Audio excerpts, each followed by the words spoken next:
Bismillahirrahmanirrahim. Alhamdulillahi rabbil alamin. Wal aqibatu lil muttaqin.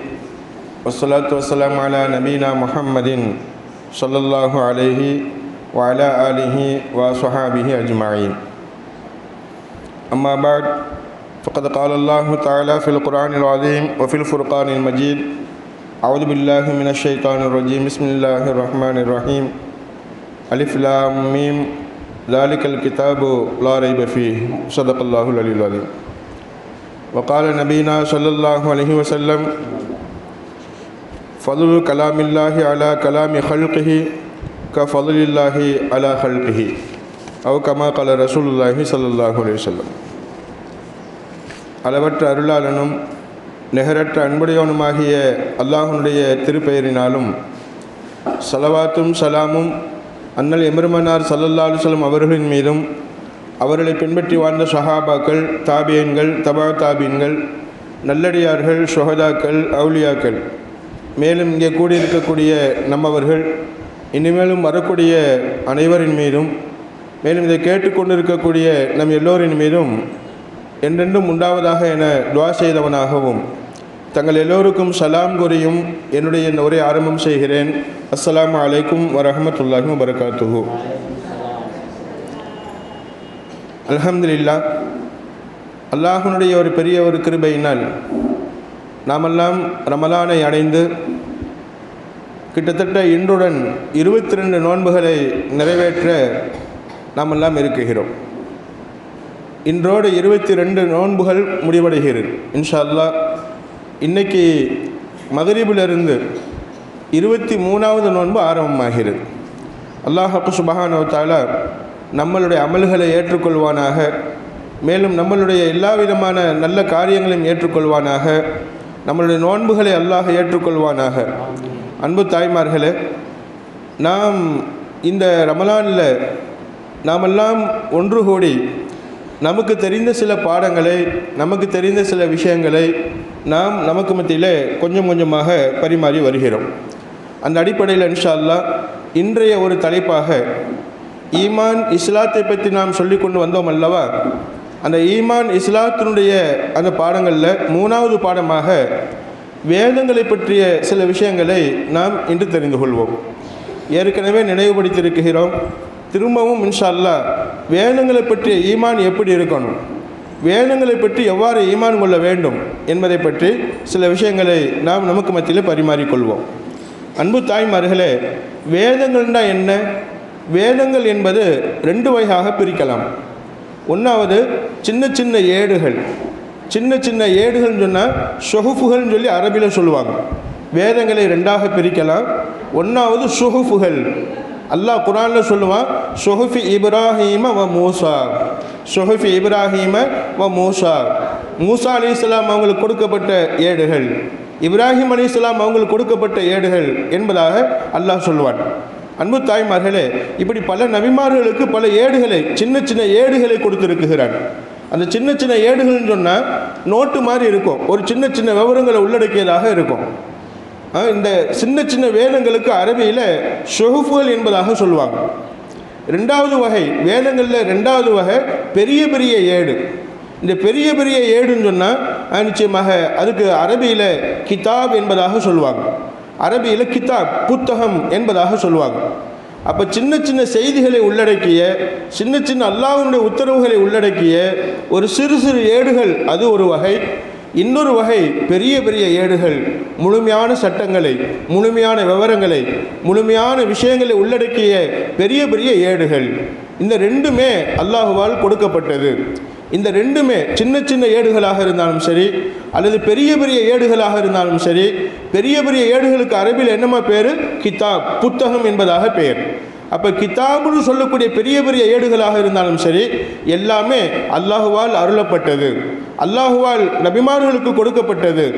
நபிமார்களுக்கு மட்டுமல்ல, அந்தந்த நபிமார்களுடைய உம்மத்தினருக்கும் கொடுக்கப்பட்டது. அந்த ஏடுகள் எல்லாமே உண்மையானது. அல்லாஹுவால் அருளப்பட்ட ஏடுகள், ஷுஹுஃபுகள், கிதாபுகள் அனைத்துமே உண்மையானது என்று நாம் ஈமான் கொள்ள வேண்டும், நம்ப வேண்டும். யாருக்காவது அதாவது அல்லாஹ்வுடைய ஏடுகளுடைய விஷயமாக ஏதாவது மனசில் சந்தேகம் வந்தால், குர்ஆன் எப்படி அல்லாஹ்வுடைய ஏடாக இருக்க முடியும் என்பதாக சொன்னால், குர்ஆன் எப்படி அல்லாஹ்வுடைய ஏடாக இருக்க முடியும் என்பதாக சந்தேகப்பட்டால் கண்டிப்பாக ஈமான் பரிபூரணமாகாது. அவர் ஈமானை விட்டு வெளியேறி விடுகிறார். அல்லாஹ் பாதுகாக்க வேண்டும். அப்போ அல்லாஹ்வால் கொடுக்கப்பட்ட ஏடுகள் எல்லாமே நிச்சயமாக உண்மையானது, அது உறுதியானது, அதில் எந்த விதமான சந்தேகமும் இல்லை என்பதை நாம் உறுதியாக நம்ப வேண்டும். எப்படி நம்பணும் என்பதை நமக்கு விரிவாக எழுதி காட்டுவாங்க. அப்போ சின்ன சின்ன ஏடுகள் எத்தனை இருக்குது அந்த எண்ணிக்கை நமக்கு தெரியாது. எத்தனை எண்ணிக்கைகள் கிட்டத்தட்ட 100ன்னு சொல்லுவாங்க, 100ஐ விட மேற்பட்டதுன்னு சொல்லுவாங்க, 100ஐ விட குறைச்சி சொல்லுவாங்க.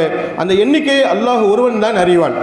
ஆக எத்தனை சின்ன சின்ன ஏடுகளை கொடுத்தானோ அது எல்லாமே உண்மையானது நம்பணும். பெரிய பெரிய ஏடுகள் எடுத்துக்கிட்டால் அதில் முக்கியமான ஏடுகள் நிச்சயமாக பெரிய பெரிய ஏடுகளில் நம்ம தெரிஞ்சிருக்கோம், நம்ம படிச்சிருப்போம், அதிர்த்தவங்க நமக்கு சொல்லியிருப்பாங்க, மக்தபில் நமக்கு சொல்லி கொடுத்துருப்பாங்க. அல்லாஹுவால் அருளப்பட்ட வேதங்கள் மொத்தம் 4 என்பதாக படிச்சிருப்போம். அன்பு தாய்மார்களே, அந்த 4 வேதங்கள் என்னென்ன? தௌராத் வேதம் ஒன்றாவது என்னமா? தௌராத் வேதம். ரெண்டாவது என்னமா? ஜபூர் வேதம். மூணாவது என்னம்மா? இஞ்சில் வேதம். 4வது வேதம் குர்ஆன் வேதம். நிச்சயமா தௌராத், ஜபூர், இஞ்சில், குர்ஆன். தௌராத், ஜபூர், இஞ்சில், குர்ஆன். அல்லாஹ் சுப்ஹானஹு வ தஆலா இந்த 4 வேதங்களை 4 நபிமார்களுக்கு அல்லாஹ் அருளினான்.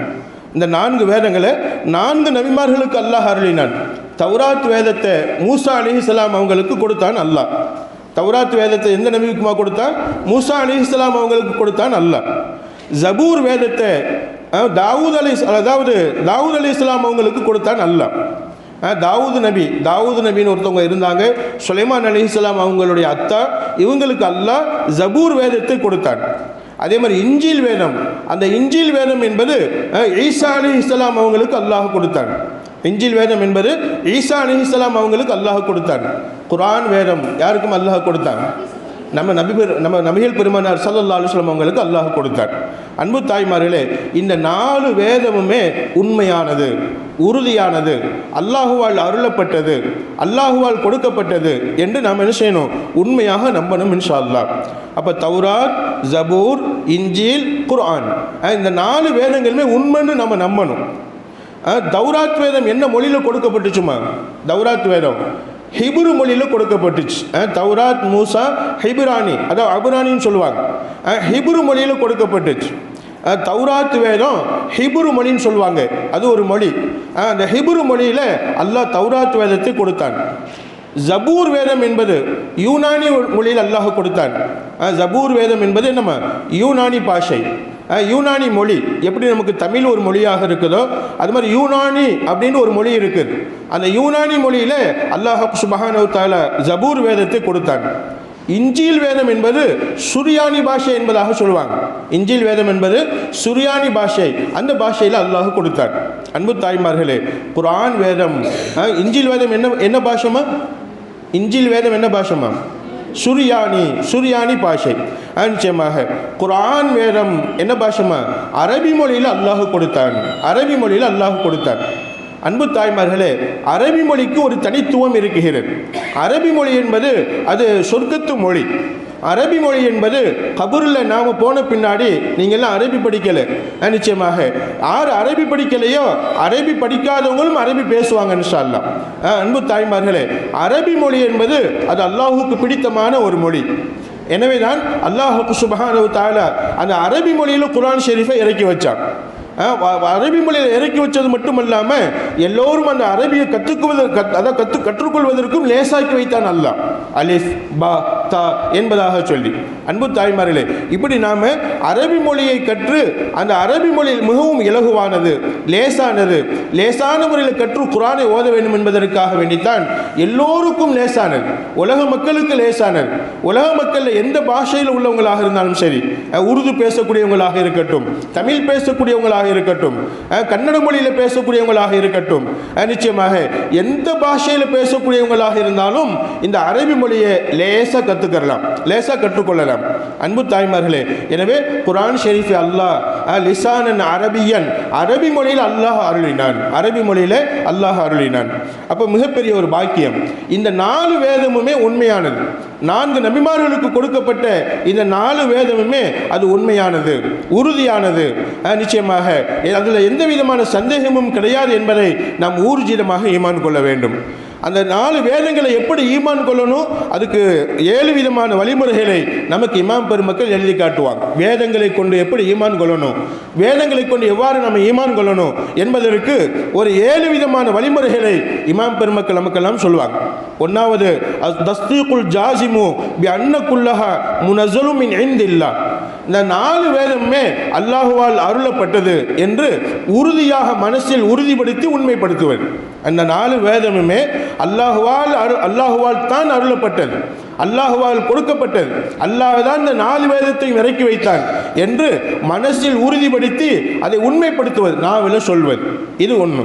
ரெண்டாவது வன்னஹா கலாமுல்லாஹி லா கலாமு கைரிஹி.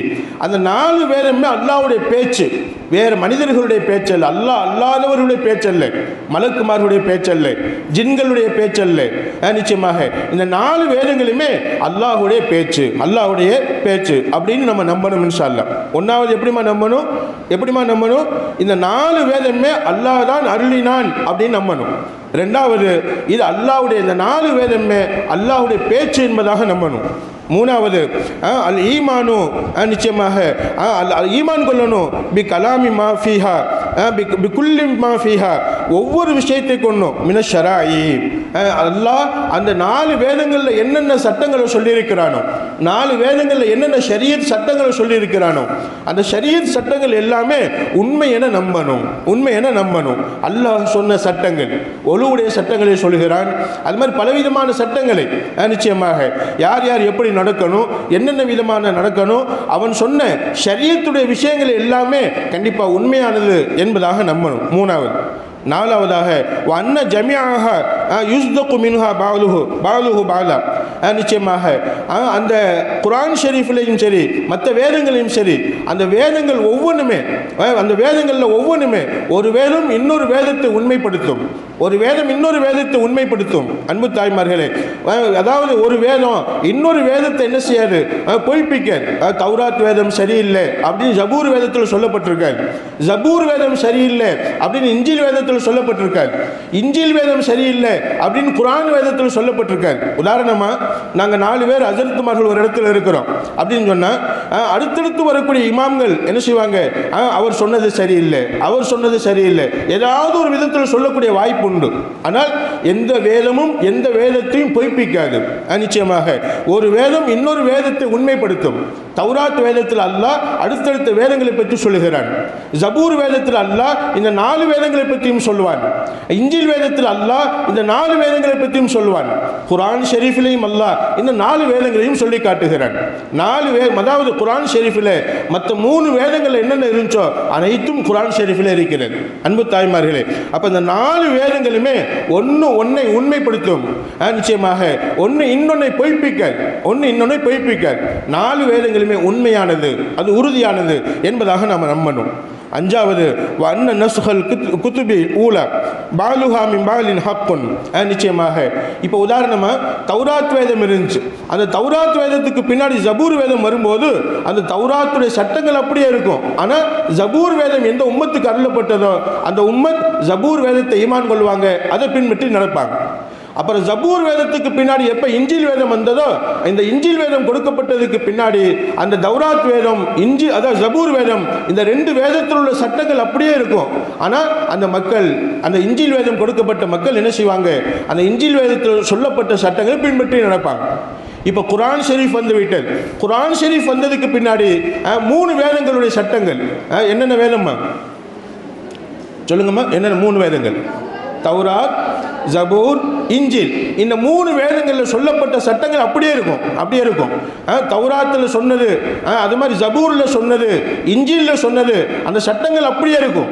ஆனால் நாம் பின்பற்றுவது எதமாக பின்பற்றுவோம்? நாம் பின்பற்றுவது குர்ஆன் ஷரீஃபை பின்பற்றுவோம் இன்ஷா அல்லாஹ். குர்ஆனில் அல்லாஹ் என்ன சொல்லியிருக்கிறானோ, குர்ஆனில் அல்லாஹ் என்ன செய்தியை சொல்லியிருக்கிறானோ கண்டிப்பாக அந்த செய்தியை நாம் பின்பற்றுவோம். அந்த மூணும் உண்மைன்னு நம்புவோம். ஆனால் நாம் பின்பற்றக்கூடிய விஷயம், பின்பற்றக்கூடிய வேதம் அது குர்ஆன் ஷரீஃபாக இருக்கும், குர்ஆன் ஷரீஃபாக இருக்கும். அன்பு தாய்மார்களே, இப்படி ஒரு வேதம் இன்னொரு வேதம் கண்டிப்பாக முரண்படாது. எல்லா வேதமுமே அல்லாஹுவால் அருளப்பட்டது என்பதாக நம்பணும். ஆறாவது அல் ஈமானு பி குத்துபில்லாஹ், நிச்சயமாக அல்லாஹ்வுடைய வேதங்கள் எல்லாத்தையும் நம்பணும்.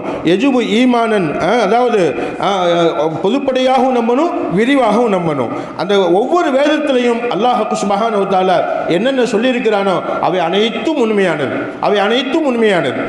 எந்தெந்த வேதத்தில் அல்லாஹ் என்ன சொல்லியிருக்க எல்லாம் உண்மையானது. அதில் குர்ஆன் ஷரீஃபில் அல்லாஹ் என்னென்ன சொல்லியிருக்கிறானோ அதையும் நம்ம என்ன செய்யணுமா, நம்பணும். அப்போ ஆறாவது, எல்லா வேதத்திலையும் நிச்சயமாக ரெண்டு விதமான தன்மைகள் இருக்கும். சில சட்டங்கள் சுருக்கமாக இருக்கும், சில சட்டங்கள் விரிவாக இருக்கும். சுருக்கமாக உள்ள சட்டங்களை நம்பணும், விரிவாக உள்ள சட்டங்களை நம்பணும். அன்பு தாய்மார்களே, நீங்கள் குர்ஆன் ஷரீஃபை ஓதுனா அந்த குர்ஆன் ஷரீஃபில் சில விஷயங்களுக்கு அர்த்தம் புரியாது, சில விஷயங்களுக்கு அர்த்தம் புரியாது. உதாரணமாக யாசீன் அப்படின்னு ஓதுறோம், யாசீனுக்கு என்ன பொருள் இல்லை, யாசீனுக்கு முழு பொருள், அதாவது பொருள் கிடையாது, நேரடி பொருள் கிடையாது. விளக்க வேண்டுமானால் சொல்லலாம். அன்பு தாய்மார்களே, அப்போ நம்ம எப்படி ஈமான் கொள்ளணும்? யாசீன் என்பதன் மூலமா அல்லாஹ் என்ன விஷயத்தை நாடுகிறானோ அது உண்மையானது, அது உண்மையானது. அலிஃப் லாம் மீம் அப்படின்னு ஒரு வார்த்தை வரும். அலிஃப் லாம் மீமுக்கு பொருள் கிடையாது. அலிஃப் ஒரு எழுத்து, லாம் ஒரு எழுத்து, மீம் ஒரு எழுத்து. ஸாத் அப்படின்னு வரும், காஃப் வரும், காஃப் ஹா யா ஐன் ஸாத் அப்படின்னு வரும். அன்பு தாய்மார்களே, இது மாதிரியான சில வார்த்தைகள் இருக்கும். அந்த வார்த்தைகளுக்கு என்ன பொருள் குழம்பிக்கிற மாட்டோம், அந்த வார்த்தைகளுடைய அர்த்தத்தை நம்ம தேட மாட்டோம். அந்த வார்த்தையில் ஏன் சொன்னான், எதுக்காக சொன்னான், அர்த்தம் இல்லாத வார்த்தை ஏன் இங்கே வந்தது என்று நாம் கேள்வி கேட்க மாட்டோம். அன்பு தாய்மார்களே, அல்லாஹ் சொல்லி இருக்கிறான், அவன் சொல்லி இருக்கிறான், நாம ஓதுறோம், அவ்வளவுதான். அதனுடைய பொருள் என்ன நமக்கு தெரியாது. அந்த பொருளை அல்லாஹ் தான் அறிந்தவன், அதையும் நாம ஈமான் கொள்வோம் இன்ஷா அல்லாஹ். அது மாதிரி தெளிவான அர்த்தம் உள்ள வல் குர்ஆனில் ஹக்கீம் அப்படின்னு சொல்றோம். குர்ஆனின் மீது சத்தியமாக, சங்கையான நுட்பமான எல்லா அறிவிஞானங்களையும் நிரம்பிய குர்ஆனின் மீது சத்தியமாக, தெளிவான அர்த்தங்கள் கொண்டதையும் நாம் நம்புவோம். மூடலான, அதாவது முபுகமான, அதாவது எல்லா கருத்துக்களையும் உள்ளடக்கிய அல்லாஹ்வுக்கு மட்டும் தெரியக்கூடிய சில வார்த்தைகள் இருக்கும். அந்த வார்த்தைகளும் உண்மையானது என்பதாக நாம் நம்புவோம். குர்ஆன் ஷரீஃபில் சில விஷயங்கள் நமக்கு புரியாததுனால இது அல்லாஹ்வுடைய வார்த்தை அல்ல என்பதாக நம்ம சொல்லிட மாட்டோம். நமக்கு புரியுது புரியல நமக்கு தேவையில்லை, அல்லாஹ் சொல்லியிருக்கிறான் நாம நம்புறோம். நமக்கு புரிஞ்சதையும் நம்புவோம், நமக்கு புரியாததையும் நம்புவோம். புரியாததும் அல்லாஹ்வால் அருளப்பட்டது தான், புரிஞ்சதும் அல்லாஹ்வால் அருளப்பட்டது தான். புரியாததுக்கு என்ன விளக்கம் சொல்லி இருக்கிறாங்க, பெருமானார் ஸல்லல்லாஹு அலைஹி வஸல்லம் என்ன விளக்கம் சொல்லி இருக்கிறாங்க, நபிமார்கள் என்ன விளக்கம் சொல்லி இருக்கிறாங்க, இமாம் பெருமக்கள் என்ன விளக்கம் சொல்லி இருக்கிறாங்க. அந்த விளக்கங்களை கண்டு புரியாத வார்த்தைக்கு விளக்கங்களை தெரிஞ்சுக்கிறோம் இன்ஷா அல்லாஹ். ஆனால் புரியலைங்கிறதுக்காக வேண்டி ஏன் அறிவுக்கு புலப்படலை, ஏன் அறிவில் புலப்படலை, இந்த வார்த்தை ஏன் சொல்லப்பட்டு இருக்க வேண்டும் என்று நாம் என்ன செய்ய மாட்டோம். குர்ஆனில் தவறு கண்டுபிடிக்க மாட்டோம், வேதங்களில் தவறு கண்டுபிடிக்க மாட்டோம். வேதங்களில் சொல்லப்பட்ட வார்த்தை நமக்கு புரிஞ்சதையும் நம்புவோம், புரியாதையும் நம்புவோம். இது எத்தனாவது மேம்? ஆறாவது, நமக்கு புரியக்கூடிய வார்த்தைகள், நமக்கு புரியாத வார்த்தைகள் எல்லாத்தையும் நம்ம என்ன செய்வோம், அல்லாஹ்வுக்காக, அல்லாஹ்வால் அருளப்பட்டதுதான் என்பதாக நம்ம நம்புவோம் இன்ஷா அல்லாஹ். ஏழாவது, குர்ஆன் ஷரீஃபில் அல்லாஹ் எதை ஏவி இருக்கிறானோ, கட்டளையிட்டு இருக்கிறானோ அதை செய்வோம், எதை தடுத்திருக்கிறானோ அதை விட்டுடுவோம். நிச்சயமாக குர்ஆனில் அல்லாஹ் தடுத்ததை விட்டுருவோம், அல்லாஹ் ஏவியதை செய்வோம், அல்லாஹ் ஏவியதை செய்வோம். அப்போ வேதங்களில், எல்லா வேதங்களிலுமே அப்படித்தான்.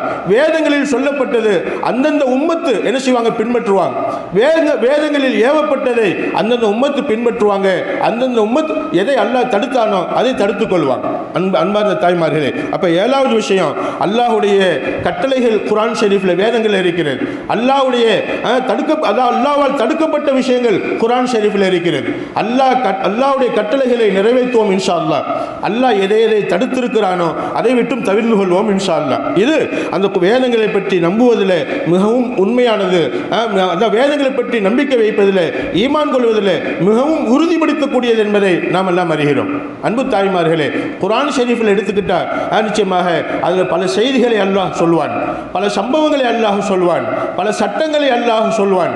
இப்படி ஒரு 3-4 விதமான செய்திகளை அல்லாஹ் அந்த குர்ஆன் ஷரீஃபில் சொல்வான்.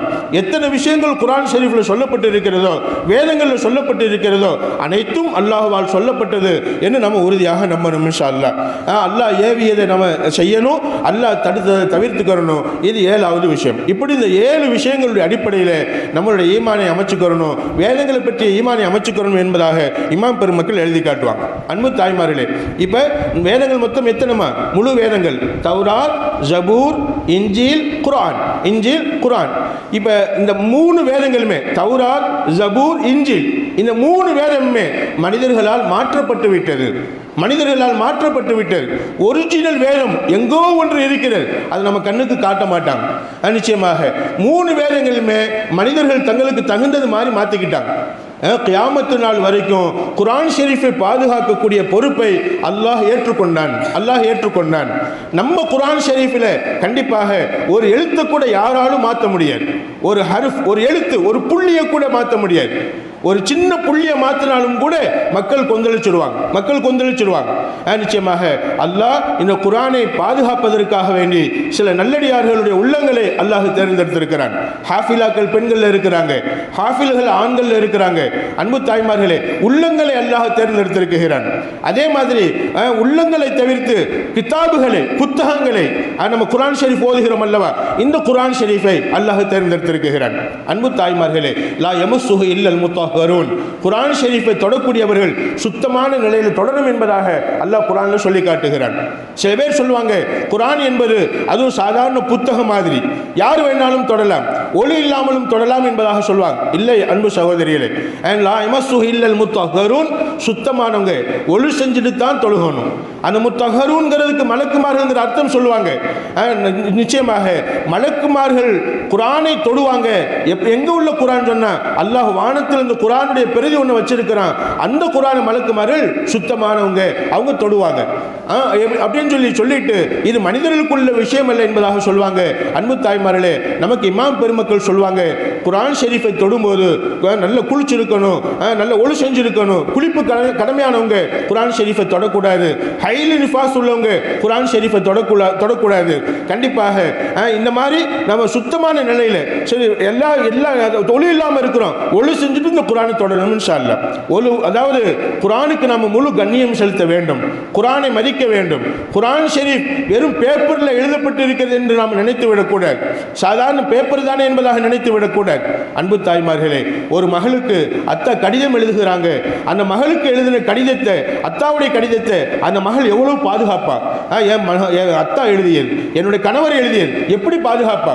கண்டிப்பா அந்த சாதாரண ஒரு மனிதனுடைய தபாலை பாதுகாக்கிறாங்க அப்படின்னு சொன்னா, இந்த குர்ஆன் ஷரீஃப் தாள்களில் பதிக்கப்பட்டிருந்தாலும் கூட அதில் பதிக்கப்பட்டிருக்கக்கூடிய வார்த்தைகள் அனைத்துமே அது அல்லாஹ்வுடைய பேச்சுக்கள், அல்லாஹ்வுடைய பேச்சுக்கள். எப்போ அல்லாஹ்வுடைய பேச்சு தாளில் வந்துருச்சோ அது தாள் அல்ல, அது மதிப்பானது, அது மகத்துவமானது, அது உயர்ந்தது என்பதை நாம் எல்லாம் அறிந்து கொள்ளலாம். அன்பு தாய்மார்களே, குர்ஆன் ஷரீஃபுடைய வரலாறு அது நீண்டது. இன்ஷா அல்லாஹ் அது பாடமாக சொல்லணும்னு சொல்லலாம், சுருக்கமாக புரிஞ்சுக்கங்க இன்ஷா அல்லாஹ். பெருமானார் ஸல்லல்லாஹு அலைஹி வஸல்லம் காலத்தில் நம்ம குர்ஆன் ஓதணுமா இல்லையா? இந்த குர்ஆன் மாதிரி கிடையாது, ஒன்று சேர்க்கப்பட்ட குர்ஆன் கிடையாது. ஒரு சஹாபி சில சூறாக்களை வச்சிருப்பாங்க, இன்னொரு சஹாபி சில சூறாக்களை வச்சிருப்பாங்க. ஒரு சில சஹாபாக்கள்ல மட்டும்தான் முழு குர்ஆன் இருந்துச்சு. அன்பு தாய்மார்களே, நிச்சயமாக அப்ப பெருமானார் ஸல்லல்லாஹு அலைஹி வஸல்லம் வஃபாத் ஆயிட்டாங்க. வஃபாத் ஆனதுக்கு பின்னாடி அபூபக்கர் ரலியல்லாஹு அன்ஹு ஆட்சி காலம் வருகிறது. அபூபக்கர் ரலியல்லாஹு அன்ஹு ஆட்சி காலம் வந்ததுக்கு பின்னாடி என்னாச்சுன்னு சொன்னா, ஹஜ்ரத் உமர் ரலியல்லாஹு அன்ஹு, அதாவது அபூபக்கர் ரலியல்லாஹு அன்ஹு பொறுப்பேற்கிறாங்க. ஸல்லல்லாஹு அலைஹி வஸல்லம் மௌத்துக்கு பின்னாடி இவங்க கலீஃபா ஜனாதிபதியாக வர்றாங்க, அபூபக்கர் ரலியல்லாஹு அன்ஹு. அப்ப சில போர்கள் நடக்குது.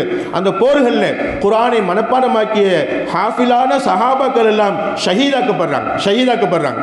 இதை பார்த்த உமர் ரலியல்லாஹு அன்ஹு துடிச்சு போயிட்டு அபூபக்கர் ரலியல்லாஹு அன்ஹு வந்து சொன்னாங்க, அபூபக்கரே, ஜனாதிபதியே, அமீருல் முஃமினீன் அவங்களே, குர்ஆன் ஷரீஃபை மனப்பாடமாக்கிய ஹாஃபில்கள் எல்லாம், ஹாஃபிலான சஹாபாக்கள் எல்லாம் ஷஹீதாக்கப்பட்டு கொண்டிருக்கிறாங்க.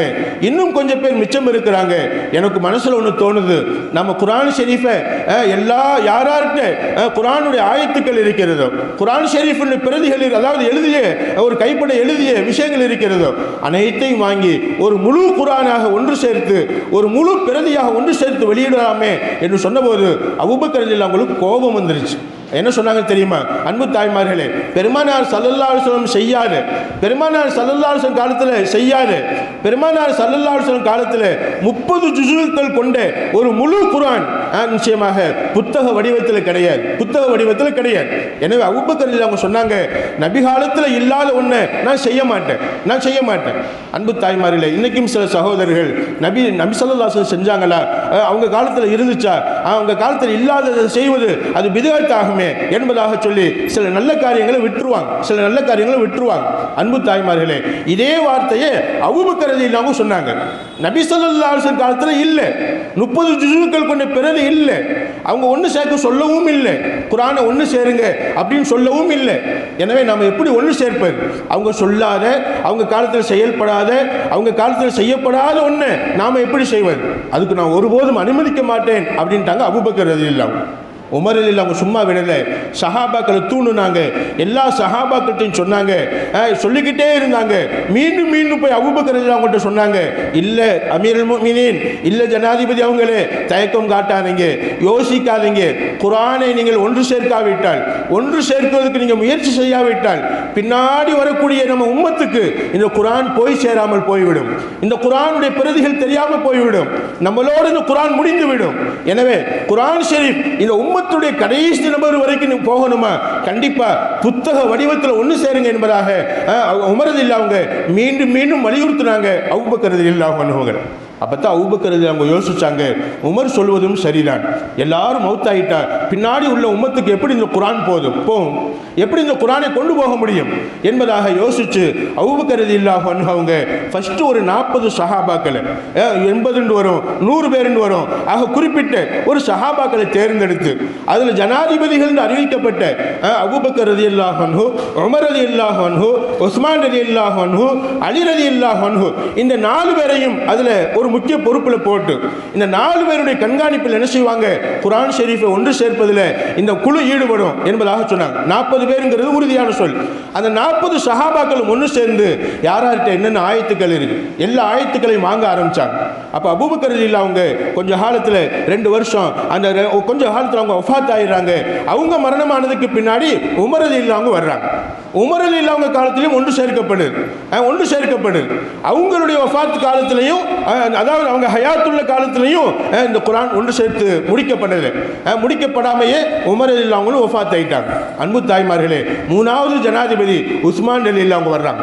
உஸ்மான் ரலியல்லாஹு அன்ஹு அவங்க பணத்தால், அதாவது செல்வத்தால் ரொம்ப உயர்ந்தவங்க. உஸ்மானுல் கனி, பணக்கார உஸ்மான் சொல்லுவாங்க. இன்னைக்கு நீங்க மதீனா போனீங்கன்னா தெரியும், மதீனா பள்ளிவாசலை சுற்றி உள்ள பெரும்பாலான இடங்கள், பெரும்பாலான தோப்புகள், மதீனா பள்ளிவாசலுக்கு வக்ஃப் செய்யப்பட்ட பெரும்பாலான இடங்கள் எல்லாமே ஹஜ்ரத் உஸ்மான் ரலியல்லாஹு அவங்களுடைய சொத்து தான். அன்பு தாய்மார்களே, இப்படிப்பட்ட உஸ்மான் ரலியல்லாஹு அன்ஹு அவங்க என்ன செஞ்சாங்க, குர்ஆன் ஷரீஃபை ஒன்று சேர்ப்பதில் மிகவும் அக்கறை செலுத்தினாங்க, ரொம்ப மும்முரமாக ஈடுபட்டாங்க.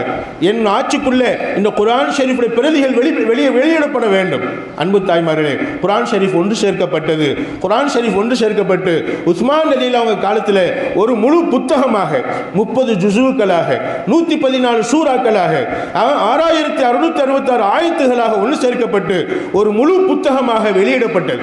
முதல்ல குர்ஆன் வெளியிடப்பட்டது யாருடைய காலத்தில்? உஸ்மான் ரலியல்லாஹு அவங்க காலத்தில். உஸ்மான் ரலியல்லாஹு அன்ஹு 7 விதமாக குர்ஆனை ஒன்று சேர்க்கிறாங்க. அதாவது அரபி மொழியில் 7 விதமாக பேசக்கூடியவங்க இருந்தாங்க. அரபி பாஷை, எனவே தான் 7 கிராத்துன்னு சொல்லி சொல்லுவாங்க. 7 பேருமே அரபிகள் தான், 7 பேருமே அரபி தான்.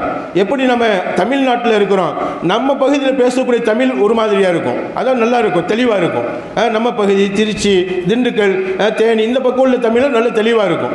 திருநெல்வேலி போயிட்டா அங்கே உள்ள தமிழ் பேசக்கூடிய பேச்சு இருக்கு, இன்னும் கொஞ்சம் கொச்சையாக இருக்கும். அதாவது எப்படி சொல்றோமா, அவங்களுக்கு தா வராது, கதவு அப்படின்னா கரவு அப்படிமா. நம்ம திருநெல்வேலி அதிர்த்து இருக்கிறாங்க இங்கே, அவங்கள்ட்ட நீங்கள் கேட்டீங்கன்னா தெரியும். நிச்சயமாக கரவுன்னு சொல்லுவாங்களாம். அதாவது குதிரைன்னு சொல்ல மாட்டாங்க, குருத அப்படிமாங்க. குருத மேலே போனாங்க அப்படிமாங்க. அந்த தானா வராது அவங்களுக்கு. அப்போ தமிழ் பேச்சிலேயே பலவிதமான பேச்சுக்கள் இருக்கு. தமிழ் பேச்சிலேயே சென்னைக்கு போயிட்டா சென்னையில் பேசக்கூடிய தமிழை புரியவே முடியாது. சென்னையில் பேசக்கூடிய தமிழை புரியவே முடியும். தமிழ் தான், ஆனால் புரியாது. இழுத்து பேசுவாங்க, ஒரு விதமாக பேசுவாங்க. சென்னையில் ஒரு விதம், நம்ம பகுதியில் ஒரு விதம், திருநெல்வேலியில் ஒரு விதம், எப்படி தமிழையே பலவிதமாக பேசக்கூடிய மக்கள் இருக்கிறாங்களோ இதே மாதிரி அரபியை பேசக்கூடிய மக்கள் 7 விதமாக இருந்தாங்க. அவங்க 7 பேருக்கு தகுந்தது மாதிரி 7 கிதாபை ஒன்று சேர்த்தாங்க. ஹஸரத் உஸ்மான் ரலியல்லாஹு அன்ஹு 7 பிரதிகளை வெளிப்படுத்தினது மட்டுமல்லாமல் ஒவ்வொரு நாட்டுக்கும் ஒரு பிரதி அனுப்பி வச்சாங்க. ஒரு புத்தகத்தை அனுப்பி வச்சாங்க. அல்லாஹ்வுடைய பெரிய கிருபை, அந்த புத்தகத்திலிருந்து வந்தது தான் இன்னைக்கு நம்ம கண் முன்னாடி நாம் ஓதக்கூடிய இந்த குர்ஆன். இந்த குர்ஆனுக்கு பேர் என்னமா? முஸ்ஹஃப் உஸ்மான் ரலியல்லாஹு அன்ஹு அவர்களால் ஏற்படுத்தப்பட்ட குர்ஆன் என்பதாக பெயர். உஸ்மான் ரலியல்லாஹு அவர்களால் ஏற்படுத்தப்பட்ட குர்ஆன். அன்பு தமிழ், இதை ஏன் நான் சொல்லுகிறேன் என்று சொன்னால், மனிதர்களால் உருவாக்கப்பட்டது குர்ஆன் என்று நாம் நினைச்சிடக்கூடாது. அல்லாஹ்வால் அருளப்பட்ட குர்ஆன் பெருமானார் ஸல்லல்லாஹு அலைஹி வஸல்லம் அவங்களுக்கு ஜிப்ரீல் அலைஹிஸ்ஸலாம் அவர்களின் மூலமாக 23 வருஷங்களாக வந்தது. 23 வருஷங்களாக அல்லாஹ் குர்ஆன் ஷெரீஃபை இறக்கி வைத்துக் கொண்டே இருந்தான். நபி ஸல்லல்லாஹு அலைஹி வஸல்லம் அவங்களுக்கு யாருமா கொண்டு வருவாங்க குர்ஆனை? ஜிப்ரீல் அலைஹிஸ்ஸலாம் கொண்டு வருவாங்க. ஜிப்ரீல் அலைஹிஸ்ஸலாம் கொண்டு வந்து குர்ஆனை கொடுத்த உடனே பெருமானார் ஸல்லல்லாஹு அலைஹி வஸல்லம் மனசுல உடனே பதிஞ்சிரும். அவங்க தான் ஃபர்ஸ்ட் ஹாஃபில், முதல் ஹாஃபில் பெருமானார் ஸல்லல்லாஹு அலைஹி வஸல்லம். அன்பு தாய்மார்களே, பெருமானார் ஸல்லல்லாஹு அலைஹி வஸல்லம் அவங்க அந்த குர்ஆனுடைய ஆயத்தை கேட்டு என்ன செய்வாங்கன்னா சஹாபா கிட்ட சொல்லுவாங்க, சஹாபா கிட்ட ஓதி காமிப்பாங்க. அப்போ சஹாபாக்கள்கிட்ட ஓதி காமிச்ச உடனே சஹாபாக்கள் என்ன பண்ணுவாங்க அப்படின்னு சொன்னால், அவங்கள்ட்ட உள்ள எலும்பு அதாவது ஒட்டக எலும்பு பெரிய எலும்பாக இருக்கும், சிலேடு மாதிரி இருக்கும். சிலேடு மாதிரி உள்ள எலும்பு நிறைய வாங்கி அடுக்கி வச்சுருப்பாங்க. யார்? சஹாபாக்கள்மா. அந்த எலும்புகளில் எழுதி வைப்பாங்க, இலைகளில் எழுதி வைப்பாங்க, ஓலைகளில் எழுதி வைப்பாங்க. இது சஹாபாக்களோட ஒரு பழக்கம். சில பேர் எழுதிக்கிடுவாங்க, எழுத தெரிஞ்சவங்க எழுதிக்கிடுவாங்க, எழுத தெரியாதவங்க மனசில் பதிய வச்சுக்கிடுவாங்க, எழுத தெரிஞ்சவங்க எழுதவும் செய்வாங்க, மனசில் பதிய வச்சுக்கிறவும் செய்வாங்க. அன்பு தாய்மார்களே, இப்ப என்ன விஷயம் அப்படின்னு சொன்னா, 23 வருஷங்களாக மக்காவில் 13 வருஷம், மதீனாவில் 10 வருஷம் கொஞ்சம் கொஞ்சமாக அல்லாஹ் இந்த குர்ஆன் ஷெரீஃபை இறக்கி வைக்கிறான். அல்லாஹ் இந்த குர்ஆன் ஷெரீஃபை என்ன செய்யலாமா இறக்கி வைக்கிறான். அல்லாஹ் இந்த குர்ஆன் ஷெரீஃபை இறக்கி வச்சு மக்காவிலிருந்து மதீனா போனதுக்கு பின்னாடி பெருமானார் ஸல்லல்லாஹு அலைஹி வஸல்லம் வஃபாத்தோட என்ன செய்யறதுமா இந்த குர்ஆன் ஷெரீஃப் நிறைவு பெறுகிறது. அப்ப அந்த குர்ஆன் ஷெரீஃப் அவரவர்கள்ட்ட இருந்துருந்துச்சுன்னு சொன்னா கண்டிப்பாக என்ன செஞ்சிருக்கும், அது அதாவது நம்ம தொடர்ந்து வெளியிடப்படாமல் போயிருக்கும், மக்கள்கிட்ட வரக்கூடிய பழக்கம் இல்லாமல் போயிருக்கும். அல்லாஹ்வுடைய ஒரு பெரிய கிருபை, சஹாபாக்கள் ஒன்று சேர்ந்து, அதுவும் அல்லாஹ்வுடைய ஏற்பாடு தான். அல்லாஹ்வுடைய ஏற்பாடு இல்லாமல் எதுவுமே நடக்காது. கண்டிப்பாக சஹாபாக்கள் ஒன்று சேர்க்கணும் என்பதும் அல்லாஹ்வுடைய ஏற்பாடு தான். உமர் ரலியல்லாஹு அவங்க வாயில ஏதாவது பேசுனாங்கண்டா அல்லாஹ் பேசுறான்னு சொல்லுவாங்க பெருமானார் ஸல்லல்லாஹு அலைஹி வஸல்லம். நிச்சயமாக அவங்க மனசுல உதிக்கிறது அல்லாஹ்வுக்கு பிடிக்கும். எனவே நாம நினைச்சிடக்கூடாது உஸ்மான் ரலியல்லாஹு அவங்க தானே எழுத சொல்லி இதை வெளியிட்டாங்க, சஹாபாக்கள் எழுதி வெளியிட்டது தானே இந்த குர்ஆன், இது புத்தகம் தானே, இது சாதாரண புத்தகம் தானே, இதை எப்படி வேணாலும் பயன்படுத்தலாம் என்று நாம நினைச்சிடக்கூடாது.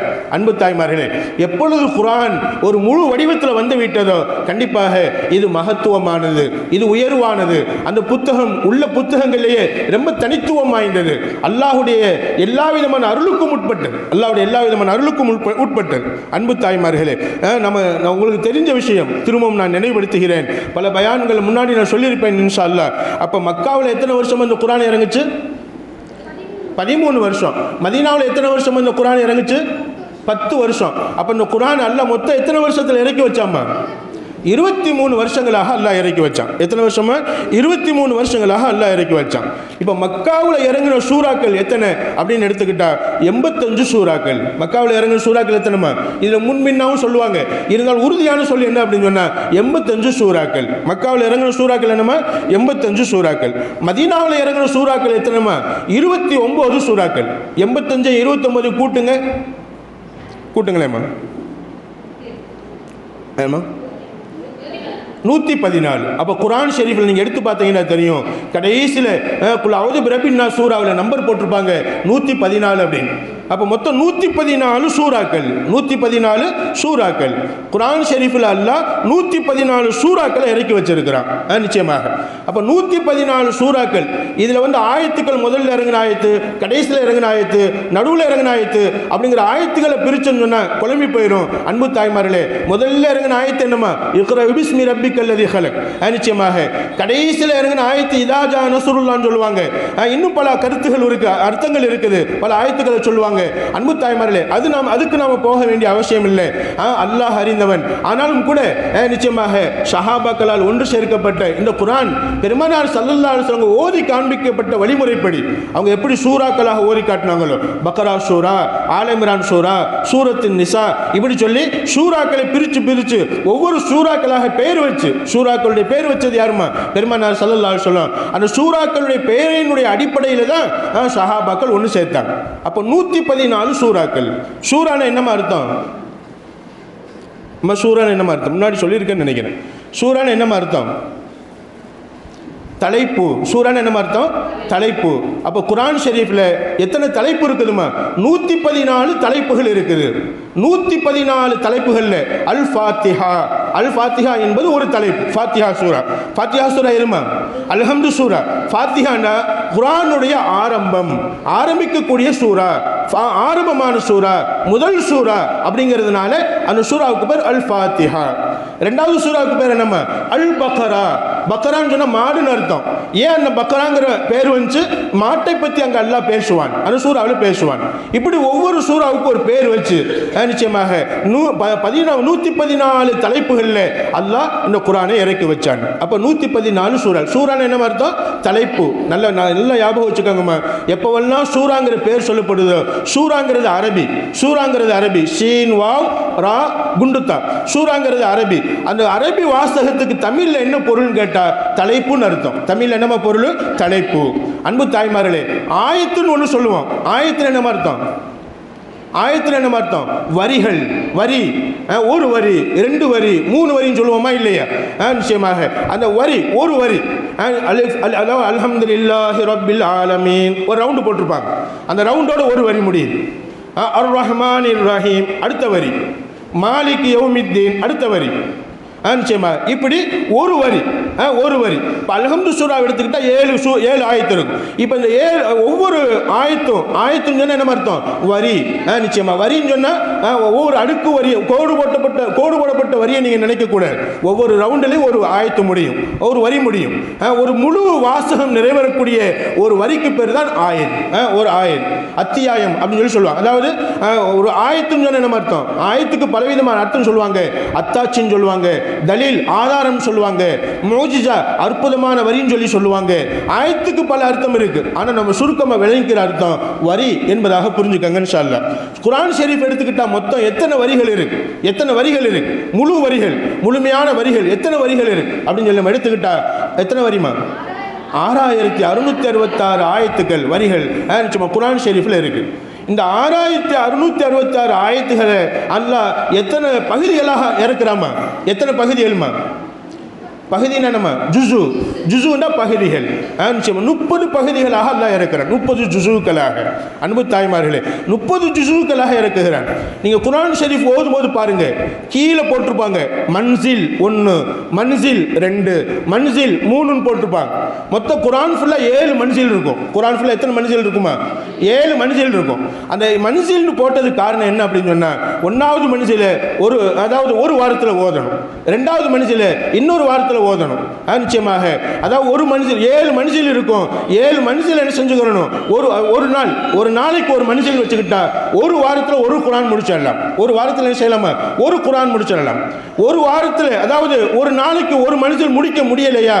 நிச்சயமாக நாம் என்ன செய்யணுமா? இந்த ஜுசுவை கணக்கு வச்சுக்கிறணும். ஒரு நாளைக்கு ஒரு ஜுசுவாவது முடிக்கணும். அப்போ ஒரு நாளைக்கு ஒரு ஜுசு முடிச்சா எத்தனை நாளைக்கு முடிக்கலாமா ஒரு குர்ஆன்? 30 நாள். ஒரு மாசத்துல ஒரு குர்ஆன் முடிக்கலாம். அப்ப ஒரு மாசத்துல ஒரு குர்ஆன் முடிக்கணுங்கிறதுக்காகத்தான் அல்லாஹ் அதை 30 ஜுஸுக்களாக பிரிக்கிறான். அதாவது ஒரு வாரத்துல ஒரு குர்ஆன் முடிக்கணுங்கிறதுக்கு தான் 7 மன்சில்களாக பிரிக்கப்படுகிறது. 7 மன்சில்களாக பிரிக்கப்படுகிறது. அன்பு தாய்மார்களே, அதுல பலவிதமான விஷயங்கள் இருக்கு. ஒவ்வொரு ஜுஸுக்களையும் பாருங்களேன், கா ஜுஸு, அரை ஜுஸு, முக்கால் ஜுஸு அப்படின்னு போட்டிருப்பாங்க. ஒரு ஜுஸுவை 4 பகுதியாக பிரிச்சிருப்பாங்க. ஹாஃபிலாவான பிள்ளைகளுக்கு தெரியும். நிச்சயமாக ஒரு சும்மன், 2 சும்மன் சொல்லுவாங்க. 8 பகுதியாக பிரித்து ஒரு சும்மன் 2 சும்மன்கிற கணக்கு வச்சிருப்பாங்க. அங்கே நம்ம போக வேண்டிய அவசியம் இல்லை. அன்பு சுருக்கமாக இதை மட்டும் புரிஞ்சுக்கங்க இன்ஷா அல்லாஹ். அப்போ நம்ம என்ன செய்யணுமா, சில விஷயங்கள் இருக்குது குர்ஆன் ஷரீஃபில், சில விஷயங்கள் இருக்கிறது. அந்த விஷயங்கள் என்ன செய்யணும் சொன்னால், இப்போ உதாரணமாக ஒரு 10-14 ஆயத்தோட ஒரு சப்ஜெக்ட் முடியும். ஒரு 10-14 ஆயத்தோட என்ன செய்யுமா ஒரு சப்ஜெக்ட் முடியும். உதாரணமாக அலிஃப் லாம் இருந்து ஆரம்பிச்சு அல்லாஹ் லாலிக்கல் கிதாபு லா ரைப ஃபீஹி ஹுதல் லில் முத்தகீன். இப்போ முத்தகீன் தான் யார்? முனாஃபிக்குகள் யார்? முனாஃபிக்குகளை பற்றி அல்லாஹ் என்ன செய்வாமா பேசிக்கிட்டே வருவான். முத்தகீன்களை பற்றி பேசியிருப்பான். இப்போ முத்தகீன்களை பற்றி பேசும்போது ஒரு ஐன் வரும். அந்த ஐனோட அந்த முத்தகீன்களுடைய சப்ஜெக்ட் முடியும். முத்தகீன்களுடைய ஒரு சப்ஜெக்ட் முடியும். அடுத்த ஐனில் பார்த்தா முனாஃபிக்குகளை பற்றியே பேசுவான். அதாவது நயவஞ்சக எண்ணம் உள்ளவர்கள், நிஃபாக்குத்தனம் உள்ளவர்கள், இவர்களை பற்றி அல்லாஹ் பேசுவான். அன்பு தாய்மார்களே, அந்த சப்ஜெக்ட் ஒரு சப்ஜெக்ட் முடிகிற போது இன்னொரு ஐன் வரும். அப்போ நீங்கள் ஓரத்தில் பார்த்தீங்கன்னா ஐன் போட்டிருப்பாங்க. அந்த ஐனுக்கு பலவிதமான விளக்கங்கள் சொல்லுவாங்க. ஆனாலும் நமக்கு சுருக்கமாக சொல்லி காட்டுவாங்க. ஐண்டா என்னமா அர்த்தம்? அலாமத், அடையாள குறி என்பதாக அர்த்தம். அந்த ஐனோட ஒரு சப்ஜெக்ட் முடிகிறது. ஒரு ஐனோட ஒரு சப்ஜெக்ட் முடிகிறது. இன்ஷா அல்லாஹ் தர்ஜுமா வாங்கி வைங்க வீடுகளில். இன்ஷா அல்லாஹ் சும்மா இருக்கிற நேரங்களில் குர்ஆனையும் ஓதுங்க, தர்ஜுமாவும் படிங்க. இன்ஷா அல்லாஹ் அந்த தர்ஜுமாவில் ஒவ்வொரு சப்ஜெக்டும் உங்களுக்கு புரியும். இன்ஷா அல்லாஹ். அப்போ ஐனுக்கு என்னமா அர்த்தம்? அடையாளம், அலாமத், அடையாளம் என்பதாக அர்த்தம். ஒரு ருக்குன்னு சொல்லுவாங்க. நிச்சயமாக ஒரு ருக்குங்கிறது உள்ள ஐனுன்னு சொல்லுவாங்க. இன்னொரு வார்த்தை அலாமத்தில் உள்ள ஐனுன்னு சொல்லுவாங்க. அலாமத்துன்னு சொன்னால் ஒரு அடையாளம், ஒரு சப்ஜெக்ட் முடியக்கூடிய அடையாளம். இப்போ நோட்டில் நீங்கள் காலேஜில் படிச்சிருப்பீங்க, எழுதிக்கிட்டே வருவீங்க. ஒரு சப்ஜெக்ட் முடியும் போது ஒரு கோடு போட்டுருவீங்க. ஒரு கோடு போட்டு அடுத்த சப்ஜெக்டை ஆரம்பிப்பீங்க. இப்படி ஒவ்வொரு சப்ஜெக்ட்டுக்கும் ஒரு பாரா மாதிரி அமைச்சு, அல்லது 4 பாரா 3 பாரா அப்படி இப்படி அமைச்சு நீங்கள் என்ன செய்வீங்கம்மா ஒரு அடையாளம் போடுவீங்க. அந்த அடையாளம் தான் அந்த ஐன். அன்பு தாய்மார்களே, இது பல ஐன்களை நீங்கள் குர்ஆன் ஷரீஃபிலே பார்க்கலாம்.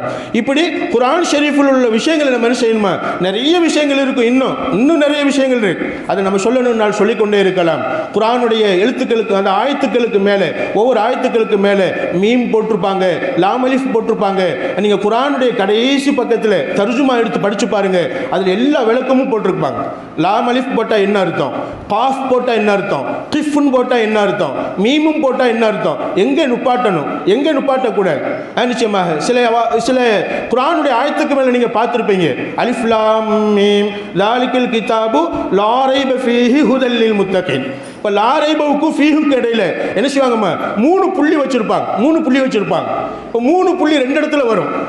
அதுக்கு என்ன அர்த்தம், அதுக்கு என்ன விளக்கம், இதெல்லாம் அந்த தர்ஜுமாவுடைய கடைசியில் போட்டிருப்பாங்க. ஒரு 3 புள்ளியில் நுப்பாட்டினா இன்னொரு 3 புள்ளியில் நுப்பாட்டக்கூடாது. அலிஃப் லாம் மீம் லா ரைப ஃபீஹ் அப்படின்னு சொல்லிட்டு ஹுதல் லில் முத்தகீன், அல்லது அலிஃப் லாம் மீம் லா ரைப ஃபீஹி ஹுதா, அந்த ஒரு 3 புள்ளி நுப்பாட்டினா இன்னொரு 3 புள்ளி நுப்பாட்டக்கூடாது. அதுக்கு தனி ஒரு சட்டம் இருக்கு. இது நிறைய விளக்கங்கள் இருக்கு. அன்பு தாய்மார்களே, சொன்னால் நேரம் ஆயிடும். இருந்தாலும் கூட இன்ஷா அல்லாஹ் அது தனியே ஒரு பாடமாக வரும்போது இன்ஷா அல்லாஹ் வாய்ப்பு இருந்தால் அல்லாஹுக்காக நான் ஒரு நாள் விலைக்கு வைப்பேன் இன்ஷா அல்லாஹ். இதை நீங்கள் மனசில் சுருக்கமாக இதை மட்டும் மனசில் வச்சுக்கோங்க.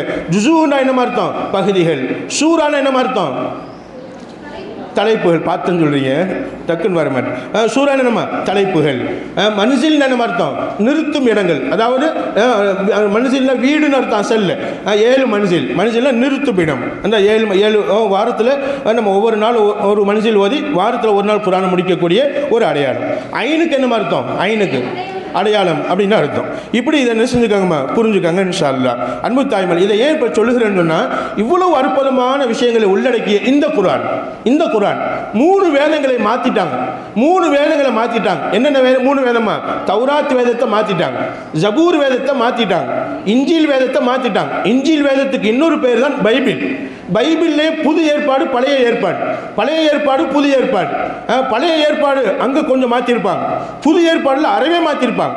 நிச்சயமாக இஞ்சியிலுடைய ஈசா அலைஹிஸ்ஸலாம் அவங்களுக்கு அருளப்பட்ட அந்த இஞ்சில்ங்கிற அந்த உண்மையான வேதம் இன்னைக்கும் தலைமையகத்தில் வச்சிருக்கிறாங்க. ஆனால் அதை யார்ட்டையும் காமிக்க மாட்டாங்க. யார் அந்த அதாவது மக்களுக்கு அந்த இஞ்சில் வேதத்தை ஓதக்கூடிய மக்களுக்கு பொறுப்புதாரிகளாக வர்றாங்க, நிச்சயமாக அந்த தலைமையில் உள்ளவருக்கு மட்டும்தான் அந்த உண்மையான பிரதி இருக்கும். மற்ற யாருக்கு அவர் காட்ட மாட்டார், கொடுக்க மாட்டார். அன்பு தாய்மார்களே, அப்ப நிச்சயம் அவங்களுக்கு கீழே உள்ள நிச்சயமா எல்லாமே அவர்களுக்கு தகுந்தது மாதிரி, அவங்களுடைய மக்களுக்கு தகுந்தது மாதிரி சட்டங்களை மாற்றி எழுதியிருப்பாங்க. ஆனால் 1445 வருஷம், 1445 வருஷம் அல்ல, உலகம் அழியும் நாள் வரைக்கும் இன்ஷா அல்லாஹ் குர்ஆன் ஷரீஃபை ஒரு புள்ளியை கூட மாற்ற முடியாது, ஒரு சின்ன எழுத்தை கூட மாற்ற முடியாது. பாதுகாக்கக்கூடிய பொறுப்பு அல்லாஹ்விடத்தில் இருக்கு இன்ஷா அல்லாஹ். அச்சுப்பிழை சொல்ல முடியாது, அச்சுப்பிழைன்னு கூட சொல்ல முடியாது. நிச்சயமாக அச்சடிக்கக்கூடிய இடத்துக்கு போய் பார்த்தால் தெரியும். டெல்லியில் இருக்குது, அதே மாதிரி நம்ம மக்காவில் இருக்குது, டெல்லியில் இருக்குது, பாகிஸ்தானில் இருக்குது, இது மாதிரி சில இடங்கள் இருக்குது. குர்ஆன் ஷரீஃப் அச்சடிக்கக்கூடிய இடம், அந்த பேப்பர்கள் அச்சடித்து வெளியிட்டு அவங்க எவ்வளவு பேணுதல நிச்சயமாக தலையில் துணி கட்டிய வண்ணமாக அதில் காஃபிர்களும் வேலை பார்க்குறாங்க. இருந்தாலும் கூட பெரும்பாலும் ஒழு செஞ்சுட்டு பேணுதலான அடிப்படையில் அந்த தாள்களை ஒன்று சேர்க்கக்கூடியவங்களாக இருப்பாங்க. அன்பு தாய்மார்களே, அப்போ இன்ஷா அல்லாஹ் இந்த குர்ஆன் ஷரீஃப் உண்மையானது, இதை யாராலும் மாற்ற முடியாது. குர்ஆன் ஷரீஃபை கொண்டு முழுசாக நம்ம நம்பணும். ஏன்னு சொன்னால் நம்ம வேதம் குர்ஆன் ஷரீஃப், அந்த 3 வேதத்தையும் உண்மைன்னு நம்ம நம்புவோம். தௌராத் வேதம் உண்மையானது, ஜபூர் வேதம் உண்மையானது, இஞ்சில் வேதம் உண்மையானது, அந்த அசல் வேதம் அது உண்மையானது, அல்லாஹ்வால் அருளப்பட்டது. அதை நம்ம முழுசாக ஈமான் கொள்ளுவோம். ஈமான் கொள்வதோட குர்ஆனையும் ஈமான் கொள்வோம் இன்ஷா அல்லாஹ். ஆனால் அந்த 3 வேதத்தில் நம்பிக்கையில் மட்டும்தான் இருக்கும். நம்ம பின்பற்றி நடப்பதற்கும் சட்டங்களை பின்பற்றி வாழ்வதற்கும் ஷரியத் சட்டங்களாக நம்ம பின்பற்றுவதற்கும் தகுந்தது இந்த குர்ஆன் ஷரீஃப் மட்டும்தான். அன்பு தாய்மார்களே, அப்போ குர்ஆன் ஷரீஃபை முழுசாக நேசிக்கணும் இன்ஷா அல்லாஹ். குர்ஆன் உண்மையானது, அது உறுதியானது, யாராலும் மாற்றப்படவில்லை. அது மனிதர்களுடைய சொற்கள் அல்ல, அது கலாமுல்லாஹ், அது அல்லாஹ்வுடைய பேச்சு, அல்லாஹ்வுடைய வரிகள், அது அல்லாஹ்வுடைய மெசேஜ், அல்லாஹ் சொல்லக்கூடிய செய்திகள். அதில் சம்பவங்கள் இருக்கிறது, செய்திகள் இருக்கிறது, படிப்பினை மிகுந்த ஆயத்துக்கள் இருக்கிறது, அல்லாஹ்வுடைய உத்தரவுகள் இருக்கிறது, அல்லாஹ்வுடைய அல்லாஹ்வால் தடுக்கப்பட்ட விஷயங்கள் இருக்கிறது. அன்பு தாய்மார்களே, இப்படிப்பட்ட ஒரு முழுமையான மனிதர்களுக்கு தேவையான கியாமத் நாள் வரைக்கும் வரக்கூடிய மனிதர்களுக்கு தேவையான அனைத்து விஷயங்களும் இந்த குர்ஆன் ஷரீஃபுக்குள்ளே இருக்கிறது. அன்பு தாய்மார்களே, ஒரு கட்சியினுடைய தலைவர் இப்போ ஒரு 2-3 வாரங்களுக்கு முன்னாடி பேட்டி கொடுக்கிறார். குர்ஆன் முழுவதும் நான் ஆராய்ச்சி, அவர் எழுத்தாளர், குர்ஆன் முழுவதும் நான் ஆராய்ச்சி செய்தேன், ஆனால் குர்ஆனில் மனிதாபிமானத்துக்கு அப்பாற்பட்டு எந்த தவறையும் நான் பார்க்கவில்லை. மனிதாபிமானத்துக்கு பாதகமான குறை சொல்லக்கூடிய எந்த வார்த்தையும் குர்ஆனில் இல்லை. நிச்சயமாக அன்பு தாய்மார்களே, மற்ற மதத்தில் உள்ளவங்க, மற்ற அறிவியலாளர்கள், மற்றவங்க நிச்சயமாக குர்ஆனை ஆராய்ச்சி செய்கிறாங்க. குர்ஆனை ஆராய்ச்சி செஞ்சவங்க அனைவருடைய முடிவு என்ன? இஸ்லாம். அவங்க லா இலாஹ இல்லல்லாஹ் முஹம்மது ரசூலுல்லாஹ் கலிமா சொல்லிடுறாங்க. அன்பு தாய்மார்களே, நாம் ஏன் ஆராய்ச்சி செய்யாமல் இருக்கிறோம்? அந்த குர்ஆனை ஆராய்ச்சி செய்ய வேண்டாம். குர்ஆன் என்ன அர்த்தம்? குர்ஆன் அப்படின்னு என்ன அர்த்தம் சொல்லுங்களேன். வேதம், அதுக்கு நேரடி அர்த்தம் என்ன? குர்ஆன் அப்படின்னா படிக்குதல். குர்ஆன் என்ன அர்த்தம்? படிக்குதல். கரஅ அப்படின்னா படித்தான் அர்த்தம். குர்ஆன் படிக்குதல், குர்ஆனை படிக்க வேண்டும். குர்ஆனில் 2 விதமான ஒன்று இருக்கு. திலாவத், ஓதுதல் ஒன்று இருக்கிறது, படிக்குதல் ஒன்று இருக்கிறது. ஆனால் அல்லாஹ் குர்ஆனுக்கு மத்லு, ஓதப்படக்கூடியதுன்னு பேர் வைக்கல. அல்லாஹ் குர்ஆனுக்கு என்னமா பேர் வச்சிருக்கிறான்? குர்ஆன் பேர் வச்சிருக்கிறான். குர்ஆன் என்ன அர்த்தம்? படிக்கக்கூடிய வேதம், படிக்கப்படக்கூடிய வேதம். இது படிக்கப்படக்கூடியது, இது படிப்பதற்கு தகுதியானது. எந்த புக்கை வேணாலும் படிங்க, அதில் சந்தேகங்கள் இருக்கும். ஆனால் குர்ஆனில் எந்த விதமான சந்தேகம் இருக்காது. உறுதிமொழியை அல்லாஹ் ஆரம்பத்திலே கொடுத்துறான். லா ரைப ஃபீ, குர்ஆனை படிங்க, எந்த சந்தேகமும் உங்களுக்கு வராது. அன்பு தாய்மார்களே, அப்ப படிக்குதல், குர்ஆனை படிக்கணும், பொருள் விளங்கி படிக்கணும் இன்ஷா அல்லாஹ், வார்த்தை விளங்கி படிக்கணும் இன்ஷா அல்லாஹ். ஆலிமாக்கள் இருக்கிறீங்களா இல்லையான்னு தெரியல எனக்கு. ஆலிமாக்களாக ஆகுங்க இன்ஷா அல்லாஹ். ஆலிமாக்களாக மார்க்க இல்மை அறிந்த ஆலிமாக்களாக உருவாகுங்க இன்ஷா அல்லாஹ். ஏன்? அங்கே குர்ஆனை படிப்பதற்குள்ள இலக்கியங்கள் சொல்லித்தரப்படுகிறது, நஹவு சர்ஃப் சொல்லித்தரப்படுகிறது. எப்படி படிச்சா இந்த வார்த்தைக்கு எப்படி அர்த்தம் வரும். உதாரணமாக ஹஸ்ரத் நாங்கள் இருக்கிறோம், ஆலிம்கள் இருக்கிறாங்க, அல்லாஹ் எங்களுக்கு செஞ்ச பெரிய பரக்கத்து என்ன தெரியுமாம்மா? எங்களுக்கு செஞ்ச அது பெருமையாக நான் சொல்லலை. ஆலிம் உலமாக்கள் 7 வருஷம் பட்டம் பெற்று வருகிறாங்க. அவங்களுக்கு அல்லாஹ் கொடுத்த பெரிய கிஃப்ட் இன்ஷா அல்லாஹ். அந்த குர்ஆன் வரிகளை ஓத ஓத அதன் அர்த்தத்தை புரிஞ்சு ஓதுவாங்க. குர்ஆனை படிக்கிறாங்க ஆலிம்கள், குர்ஆனை படிக்கிறாங்க.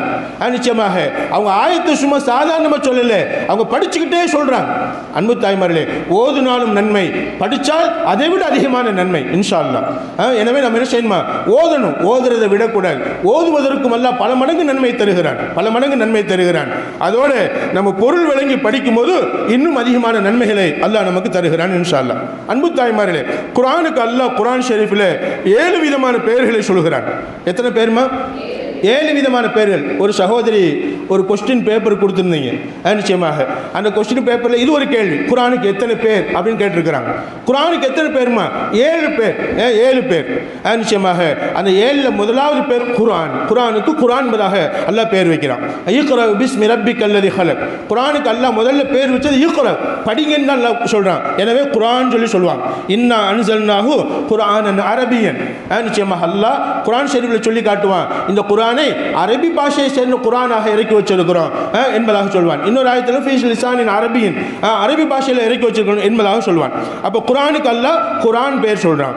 இரண்டாவது குர்ஆனுக்கு அல்லாஹ் ஃபுர்கான் பேர் சொல்றான். என்னமா பேரு? ஃபுர்கான். ஃபுர்கான் அல்ல பேர் சொல்றான். இப்போ ஃபுர்கான் என்ன அர்த்தம்? உண்மை பொய்யை பிரித்து காட்டக்கூடியது. உண்மை எது, பொய் எது, இதை பிரித்து காட்டக்கூடியது. குர்ஆன் ஓதக்கூடியவங்க உண்மையில் இருப்பாங்க இன்ஷா அல்லாஹ். குர்ஆன் ஓதக்கூடியவங்களை விட்டும் ஷைத்தான் தவிர்ந்துருவான். அன்பு தாய்மார்களே, அப்போ ஃபுர்கான் அப்படிங்கிற பேர் இரண்டாவது பேராக அல்லாஹ் சொல்லி காட்டுவான். தபாரக்கல்லதி நஸ்ஸலல் ஃபுர்கான் அலா அப்திஹி லியகுன லில் ஆலமீன நதீரா. அல்லாஹ் குர்ஆன் ஷரீஃபை ஃபுர்கானாக அல்லாஹ் இறக்கி வச்சிருக்கிறான். உண்மையையும் பொய்யையும் பிரித்து காட்டக்கூடிய ஒரு வேதமாக இறக்கி வச்சிருக்கிறான். லியகுன லில் ஆலமீன நதீரா, உலக மக்களுக்கு எச்சரிக்கை செய்வதற்காக வேண்டி. அன்பு தாய்மார்களே, அப்போ இரண்டாவது பேர் என்னமா? ஃபுர்கான். மூணாவது பேர் ஹுதன். மூணாவது பேர் என்னமா? ஹுதா. ஹுதாங்கிறது குர்ஆனுடைய ஒரு பேர். ஹுதாங்கிறது என்னமா? குர்ஆனுடைய ஒரு பேர். ஹுதான என்ன அர்த்தம்? நேர்வழி. ஹுதான என்ன அர்த்தம்? நேர்வழி. அலிஃப் லாம் மீம் ஸாலிகல் கிதாபு லா ரைப ஃபீ, அது என்னமா வரும்? ஹுதல்லில் முத்தகீன். ஹுதல்லில் முத்தகீன், தக்வாவுடையவர்களுக்கு நேர்வழியாக, ஹுதாவாக இந்த குர்ஆனை நான் இறக்கி வச்சிருக்கிறேன் என்பதாக அல்லாஹ் சொல்வான். அப்போ மூணாவது பேர் ஹுதா. நாலாவது பேர் திக்ர். திக்ர் நல்ல பேர் வச்சிருக்கிறான். எதுக்குமா? குர்ஆன் ஷரீஃப். குர்ஆன் ஷரீஃப் நீங்கள் ஓத ஓத சுப்ஹானல்லாஹ் சொன்ன நன்மை உங்களுக்கு கிடைக்கும். குர்ஆனை ஓத ஓத நீங்கள் தஸ்பீஹ் செய்த நன்மை உங்களுக்கு கிடைக்கும். திக்ர் செஞ்ச நன்மை உங்களுக்கு கிடைக்கும்.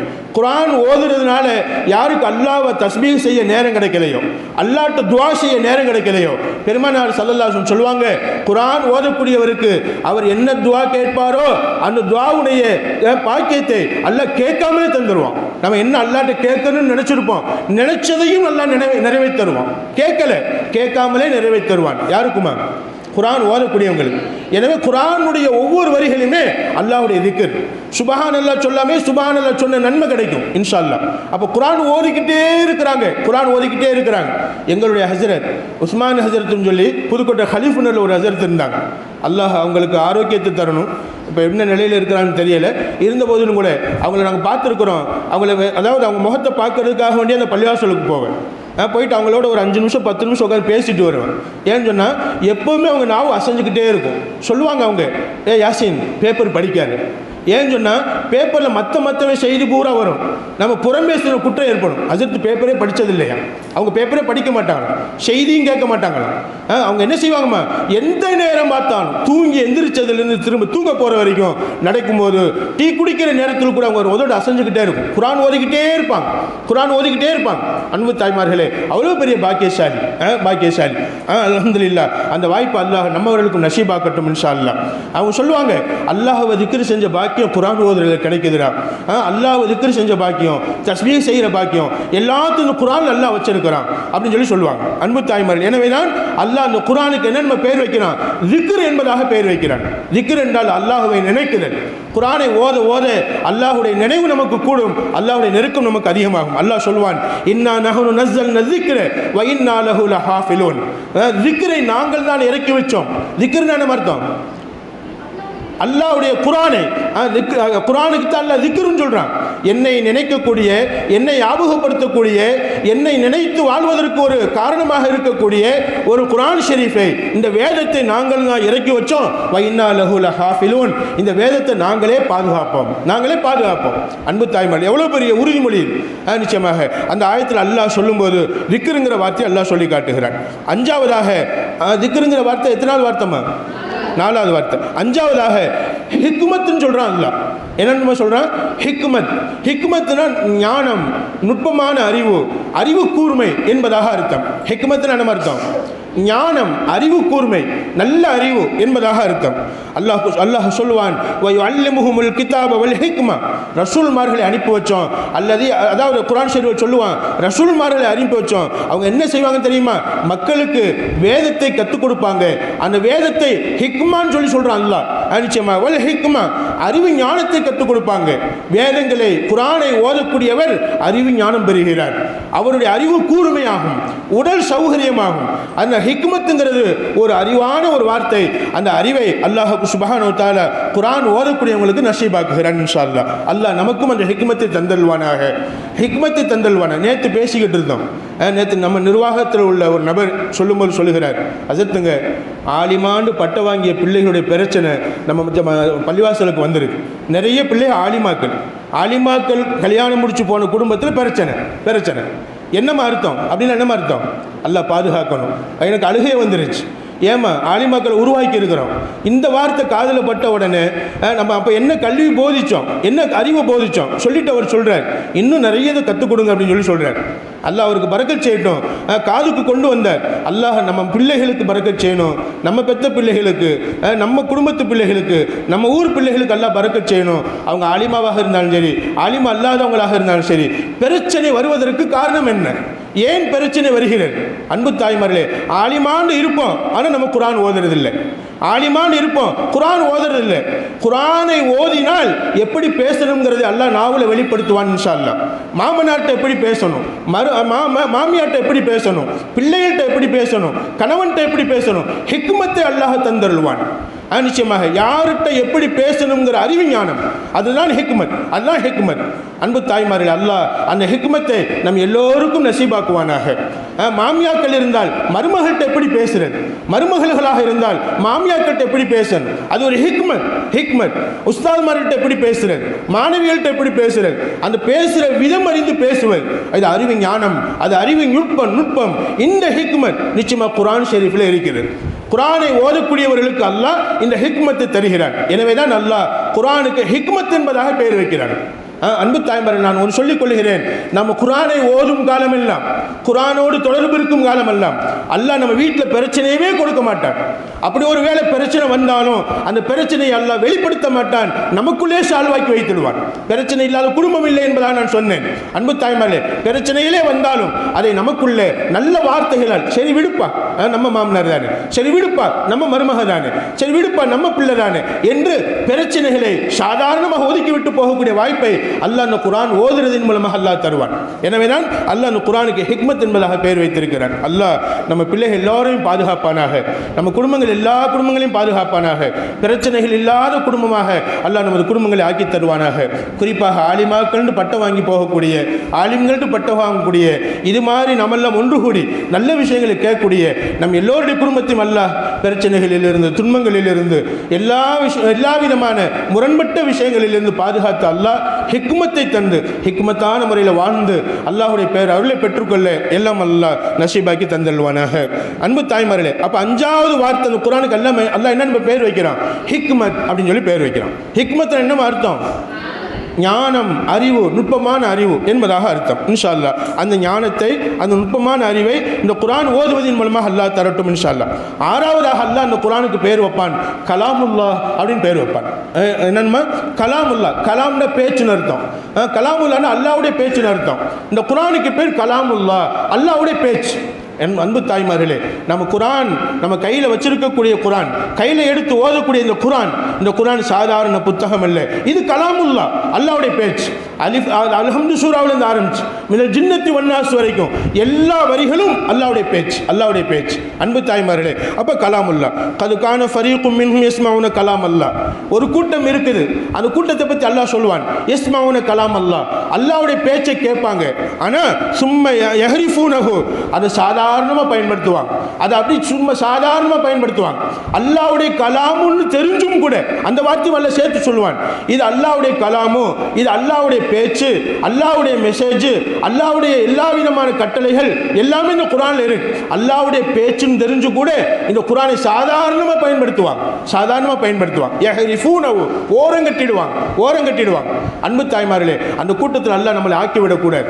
நிச்சயமாக இது கலாமுல்லான்னு நினைச்சு என்ன செய்யணுமா, இதை நாம நெஞ்சிலையும் மார்பிளையும் ஒத்தி அதை கட்டிப்பிடிச்சு அதுக்கு மரியாதை கொடுத்து அந்த குர்ஆனை சுத்தமான முறையில் ஒழு செஞ்சுட்டு ஓதக்கூடிய பாக்கியத்தை அல்லாஹ் நம்ம எல்லோருக்கும் நசீபாக்கி தரணும் இன்ஷா அல்லாஹ். அன்பு தாய்மார்களே, கலாமுல்லாஹ் அல்லாஹ்வுடைய பேச்சு என்பதாக அல்லாஹ் சொல்லி காட்டுகிறார். எனவே குர்ஆன் ஓதும் போது ஒவ்வொரு எழுத்துக்கும் ஒவ்வொரு வரிக்கும் நமக்கு அல்லாஹ்வுடைய கலாம், அல்லாஹ்வுடைய பேச்சு, இது அல்லாஹ்வுடைய பேச்சு, அல்லாஹ் என்கிட்ட பேசுறான், அல்லாஹ் என்கிட்ட பேசுறான், அல்லாஹ்வுடைய பேச்சு இந்த தாளின் மூலமாக எனக்கு வெளிப்படுது, இந்த குர்ஆனின் மூலமாக எனக்கு வெளிப்படுது என்பதை நம்ம உணர்ந்த வண்ணமாக ஓத வேண்டும் இன்ஷா அல்லாஹ். அல்லாஹ் அந்த பாக்கியத்தை தந்தல்வானாக. ஏழாவது, அல்லாஹ் அந்த குர்ஆனிற்கு கிதாப் என்பதாக பெயர் வைக்கிறான். கிதாப், அலிஃப் லாம் மீம் தாலிகல் கிதாப், தாலிகல் கிதாப். அலிஃப் லாம் மீம் அல்லாஹ் சொல்லிட்டு தாலிகல் கிதாப், இதோ உங்க கையில் இருக்குது பாருங்களே, இதுதான் புத்தகம். உங்க கையில் இருக்கக்கூடியது எந்த புத்தகமாக இருந்தாலும் சரி, உங்கள் கையில் இருக்கக்கூடிய கதை புக்காக இருக்கட்டும், எந்த புத்தகமாக இருந்தாலும் சரி, கதை புக்கை நீங்கள் விரும்பலாம், அல்லது ஏதாவது ஒரு புக்கை நீங்கள் விரும்பலாம். எந்த புத்தகமும் புத்தகம் கிடையாது. தாலிகல் கிதாப், இதுதான் புத்தகம், லா ரைப ஃபீ, இந்த புத்தகத்தில் சந்தேகமே கிடையாது, எந்த கெட்ட விஷயமும் கிடையாது, அல்லாஹ் சொல்லி காட்டுவான். எனவே இந்த குர்ஆனுக்கு அல்லாஹ் கிதாப் என்பதாக பெயர் வைக்கிறான். எனவே 7 பேர், எத்தனை பேருமா? 7 பேர் இந்த குர்ஆனுக்கு இருக்குது. நிச்சயமாக பெருமானார் ஸல்லல்லாஹு அலைஹி சொல்லுவாங்க, ஃபதுலு கலாம் இல்லா, அல்லாஹ்வுடைய பேச்சு வழங்கிய இந்த குர்ஆனுடைய சிறப்பு என்ன தெரியுமா? அலா கலாமி ஹல்கி, மற்ற மனிதர்களுடைய பேச்சை விட ஒரு மனைவி கணவனுடைய பேச்சை மதிக்கிறாங்க. மெசேஜ் வருது, மெசேஜ் வந்த உடனே ஆஹா என் வீட்டுக்காரர் பேசுகிறார், என் வீட்டுக்காரர் பேசுகிறார், இன்னைக்கு தான் பேச்சு ஆடியோ வருது. முன்னாடி என்ன செய்வாங்க, எழுதி அனுப்புவாங்க. அதுக்கு முன்னாடி தபால்.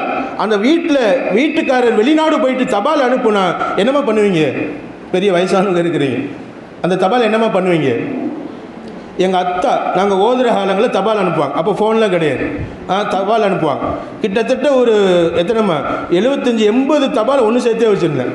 ஒன்று அத்தா எழுதின தபால், அம்மா எழுதின தபால், அக்கா தங்கச்சி எழுதின தபால், அவங்க நலன் கேட்டு எழுதியிருப்பாங்க. என்னப்பா நல்லா இருக்கியாப்பா, சாப்பிட்டியா, நல்லா ஓதுறியா அப்படின்ட்டு வீட்டில் இருந்து வந்த தபால். அந்த தபாலை பத்திரப்படுத்தியே வச்சுருந்தேன். பட்டம் வாங்கின பின்னாடி தான் கிழிச்சு போட்டேன். அன்பு தாய்மாரே, அப்போ நம்ம மனசில் இருக்கிறோம், இது அத்தாவுடைய பேச்சு, இது தங்கச்சியுடைய பேச்சு, இது அக்காவுடைய பேச்சு, இப்படி எத்தனை பேச்சை நீங்கள் பாதுகாத்து வச்சாலும் கூட அன்பு தாய்மாரே, எல்லா பேச்சுக்களை விட மிக சிறந்த பேச்சு யாருடைய பேச்சுமா? அல்லாஹ்வுடைய பேச்சு, அல்லாஹ்வுடைய பேச்சு. ரப்பு அதை படிக்கக்கூடிய, அதை ஓதக்கூடிய வாய்ப்பை நமக்கு தரட்டும். பெருமானார் சொல்லி காட்டுறாங்க, ஃபதுலு கலாம் இல்லா, நீங்கள் யாரை விரும்புகிறீங்களோ, யாரை மனசில் நேசிக்கிறீங்களோ, உங்கள் மனசு நேசிக்கக்கூடிய உங்களுடைய பேச்சை விட மிக சிறந்த பேச்சு எது தெரியுமா? இந்த பேச்சு எல்லா பேச்சுக்களை விட சிறந்தது அப்படின்னு சொல்லிட்டு ஃபதுலில்லாஹி அலா ஹல்கி, எப்படிப்பட்ட சிறப்பு தெரியுமா?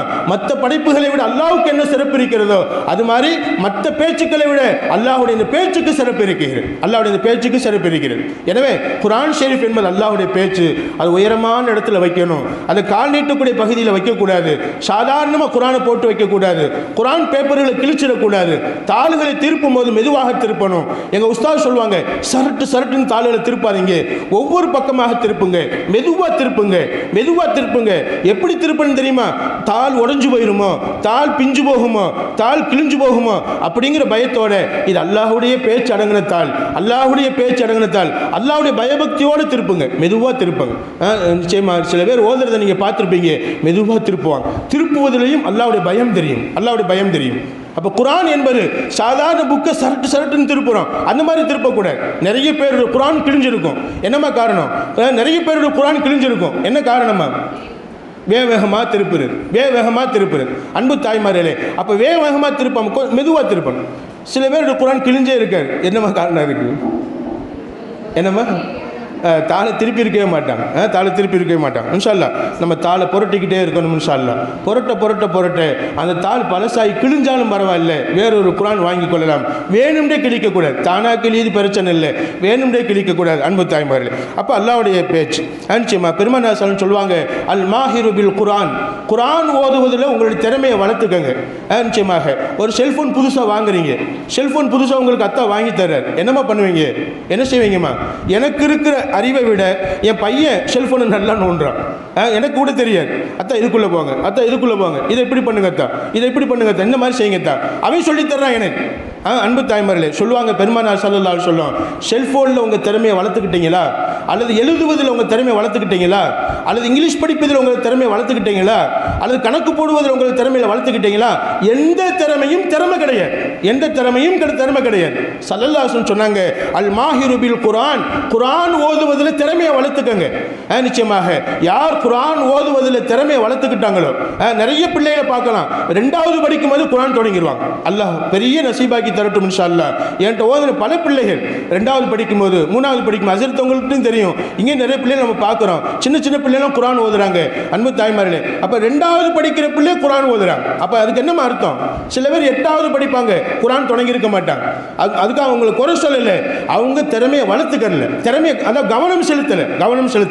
ஸல்லல்லாஹு அலைஹி வஸல்லம் சொன்னாங்க, குரானை கற்றுக்கொள்வதில் உங்கள் திறமையை நீங்கள் காட்டுங்க. குரான் ஷெரீஃபில் யார் திறமையை காட்டி திறம்பட ஓதுறாங்களோ, திறமையாக ஓதுறாங்களோ, அவங்களுக்கு என்ன பாக்கியம் தெரியுமாமா? மஅசஃபரத்தில் கிராமில் பரரா, நல்லடியார்களான சங்கையாளர்களான மலக்குமார்களோட மலக்கு அவங்க ஆயிடுவாங்க. மலக்குமாரோட கூட்டத்தில் ஒருவரா அல்லாஹ் நம்மளையும் கணக்கிட்டுருவான் இன்ஷா அல்லாஹ். எவ்வளோ பெரிய பாக்கியம் பாருங்க, அல்லாஹ் நம்மையும் மலக்கு என்பதாக சொல்லுவான். மஅல் கிராமி சஃப், அதாவது மஅல் கிராமில் பரரா, நிச்சயமாக நல்லடியார்களான அந்த மலக்குமார்களோட இருப்பாங்க. எவ்வளோ பெரிய பாக்கியம்! அல்லாஹ் மலக்குமாரோட லிஸ்ட்டில் நம்மளையும் ஆக்கிடுவான் அல்லாஹ். எப்பமா? குரானை ஓத ஓத, குரானை திறமையாக ஓத ஓத, தஜ்வீதுடைய முறைகளை பேணி ஓத ஓத, அதற்கு இதை எப்படி ஓதணும், இதை எப்படி நான் ஓதணும், நான் ஓதி காட்டட்டுமா, நான் ஓதுறது சரியா, இப்படி சரி தவறை அறிந்து தவறில்லாமல் குரானை ஓதக்கூடிய ஒருத்தர் நிச்சயமாக அவர் மலக்குமார்கள் கூட்டத்தில் சேர்ந்து விடுகிறார் இந்த உலகத்திலேயே. நிச்சயமாக அல்லாஹ் நம்மளை அந்த மலக்குமார்கள் கூட்டத்தில் நம்மையும் ஒருவராக அல்லாஹ் ஆக்கி அருள் புரிவானாக, குரானை ஓதுவதின் மூலமாக இன்ஷா அல்லாஹ். அன்பு தாய்மார்களே, வல்லதி யக்ரவுல் குர்ஆன வயத்ததஅத்தஅ அலைஹி, நிச்சயமாக ஒருவர் குரானை ஓதுகிறார், வயத்ததஅத்தஅ அலைஹி, திக்கி திக்கி ஓதுகிறார், குரான் பல வருடங்களாக கற்றுக்கொள்கிறார், ஆனால் அவரால் கற்றுக்கொள்ள முடியல, ஓதும்போது திக்குது, வாய் திக்குது, திணறி திணறி ஓதுகிறார். இப்படிப்பட்ட ஒருவர் திணறுதல் வருவதன் காரணமாக நான் எங்க ஓதுனேன், நான் திணறி திணறி ஓதுறது எப்படி அல்லாஹ்வுக்கு பிடிக்க போகுது அப்படின்னு நினைக்காதீங்க. கஷ்டப்பட்டு வஹுவ ஷாக்குன் அலை, ஓதுவதற்கு உங்களுக்கு சிரமமா இருக்குதா, சிரமமான நிலையிலும் கூட திக்கி திக்கி கஷ்டப்பட்டு திணறி திணறி யார் ஓதுவாங்களோ ஃபலஹு அஜ்ரானி, அவங்களுக்கு 2 மடங்கு கூலி. நல்லா ஓதுறவங்களை விட திக்கி திக்கி திணறி ஓதுறவங்களுக்கு 2 மடங்கு கூலின்னு சொன்னாங்க. அப்படி என்னமா அர்த்தம்? அப்போ திக்கி திக்கி ஓதுங்கன்னு அர்த்தம். அப்படியாம்மா? அதுக்கு என்னம்மா அர்த்தம்? கஷ்டமாக இருக்குது ஓதுறதுக்கு அப்படின்னு நினச்சி விட்டுறக்கூடாது.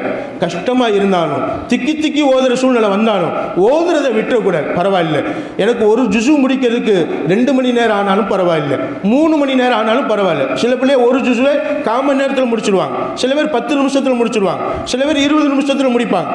சீக்கிரம் முடிப்பது பெருசு இல்லை, எவ்வளவு நேரம் ஆனாலும் பரவாயில்ல, நான் மெதுவாக ஓதி கூட நினைச்சிருவேன், குரானை முடிச்சிடுவேன் அப்படின்னு ஆர்வப்பட்டு சிரமப்பட்டு ஓதுறாங்க பாருங்களேன். அந்த சிரமத்துக்கு ஒரு கூலி, ஓதுறதுக்கு கூலி. அன்பு 2 கூலி, சிரமத்துக்கு ஒரு கூலி, ஓதுறதுக்கு ஒரு கூலி. எனவே குரான் ஓதுவது சிரமம் என்று நம்ம விட்டுறக்கூடாது. கண்டிப்பாக சிரமப்பட்டு ஓத ஓத ஓத, கஷ்டப்பட்டு ஓத ஓத ஓத அது நமக்கு ரொம்ப லேசாக மாறிடும். வலக்கத் யஸ்ஸர்னல் குர்ஆன லிذிக்ர், ஓதுவதற்கு நம்ம குரானை லேசாக்கி வச்சிருக்கோம், நல்ல வாக்குறுதி கொடுக்குறான். அதை ஓத ஓத ஓத இந்த நாக்கு பழக்கப்பட்டு போயிடும் இன்ஷா அல்லாஹ். அன்பு தாய்மார்களே, அது லேசாக வந்துடும் இன்ஷா அல்லாஹ். பெருமானார் ஸல்லல்லாஹு அலைஹி சொல்லுவாங்க, இன்ன லில்லாஹி அஹ்லீன மினன் நாஸ், மக்கள்ல அல்லாஹ்வுக்கு சொந்தமான ஒரு குடும்பம் இருக்கு, அல்லாஹ்வுக்கு சொந்தமான குடும்பம். ஹும் அஹ்லுல் குர்ஆனி வ காஸத்து. சஹாபாக்கள் கேட்குறாங்க, யா ரசூலல்லாஹ், அல்லாஹ்வுக்கு குடும்பம் இருக்குதா, அல்லாஹ்வுக்கு சொந்தமான குடும்பம் இருக்குதா? ஆச்சரியமாக கேட்டாங்க. அப்போ ஸல்லல்லாஹு அலைஹி சொன்னாங்க, நீங்கள் அப்படி புரிஞ்சுக்கிறாதீங்க, யாரும் தெரியுமா அந்த குடும்பம் யார் தெரியுமா? ஹும் அஹ்லுல் குர்ஆன், குர்ஆன் உடையவர்கள், குர்ஆனை மனனம் செய்தவர்கள், குர்ஆனை ஓதக்கூடியவர்கள், குர்ஆனோடு தொடர்புள்ளவர்கள், வஹாஸத்து தனிப்பட்ட முறையில் அந்த குர்ஆனோடு தொடர்புடையவங்க, இவங்க தான் அஹ்லுல் குர்ஆன் அப்படின்னு சொல்லி பெருமானார் சொல்லி காட்டுறாங்க. என் குடும்பம் எங்கே அல்லாஹ் கூப்பிடுவான் இன்ஷா அல்லாஹ். நம்ம அதிகமாக குர்ஆனை ஓதி இருந்தா நாம எல்லாம் எந்திரிச்சு ஓடுவோம் அல்லாஹ்ட்ட இன்ஷா அல்லாஹ். அல்லாஹ் அவனுடைய குடும்பத்தில் ஒருவராக, அவனுடைய குடும்பத்தில் சிலராக அல்லாஹ் நம்மையும் ஆக்கி அருள் புரிவானாக. அன்பு தாய்மார்களே, எனவே குர்ஆனை நம்ம திறமையா ஓத கத்துக்கறணும் இன்ஷா அல்லாஹ். ஓதிக்கிட்டே இருக்கணும். ஸல்லல்லாஹு அலைஹி வஸல்லம் சொன்னாங்க, மஜ்தமா கௌமுன் ஃபீ பைத் மின் புயூத்தில்லாஹ், அல்லாஹ்வுடைய வீடுகளில் ஒரு வீட்டில், இந்த மாதிரி பள்ளிவாசல்ல ஒரு கூட்டம் கூடி யத்லூன கிதாப் அல்லாஹ், அல்லாஹ்வுடைய கிதாபை வேதத்தை ஓதுறாங்க, வயத்ததாரசூனஹு ஓதுவது ஒன்று ஓதுறாங்க, இல்லாட்டி குர்ஆன் சம்பந்தமா பாடம் படிக்கிறாங்க, குர்ஆன் சம்பந்தமான பாடங்களை தெரிஞ்சுக்கிறாங்க அப்படின்னு சொன்னா வயத்ததாரசூனஹு பைனஹும் ஒருவருக்கு ஒருவர் குர்ஆன் பாடத்தை கத்துக்கிறாங்கன்னு சொன்னா இல்லா நஸலத் அலைஹிமுஷ் ஸக்கீனா. நல்லா புரிஞ்சுக்கங்க தாய்மார்களே, இப்போ நம்மளோட அல்லாஹ்வுடைய நிம்மதி இறங்குகிறது, நமக்கு அல்லாஹ்வுடைய நிம்மதி இறங்குகிறது. சூரான என்ன அர்த்தம் பல பேருக்கு தெரியாது, ஆனால் அல்லாஹ் நமக்கு தெரிய வச்சிருக்கிறான். மனசுல இப்போ ஒரு ராஹத், மனசுல இப்போ ஒரு ராஹத். இது மாதிரி அல்லாஹ்வுடைய நிம்மதி நமக்கு நிச்சயமா கல்புல் அல்லாஹ் நமக்கு இறக்குகிறான். தாய்மார்களுக்கு தெரியும், அதை நீங்க உணர்ந்தீங்கன்னா தெரியும் எப்படி நிம்மதி, அந்த நிம்மதி எப்படி நம்ம அனுபவிப்பது.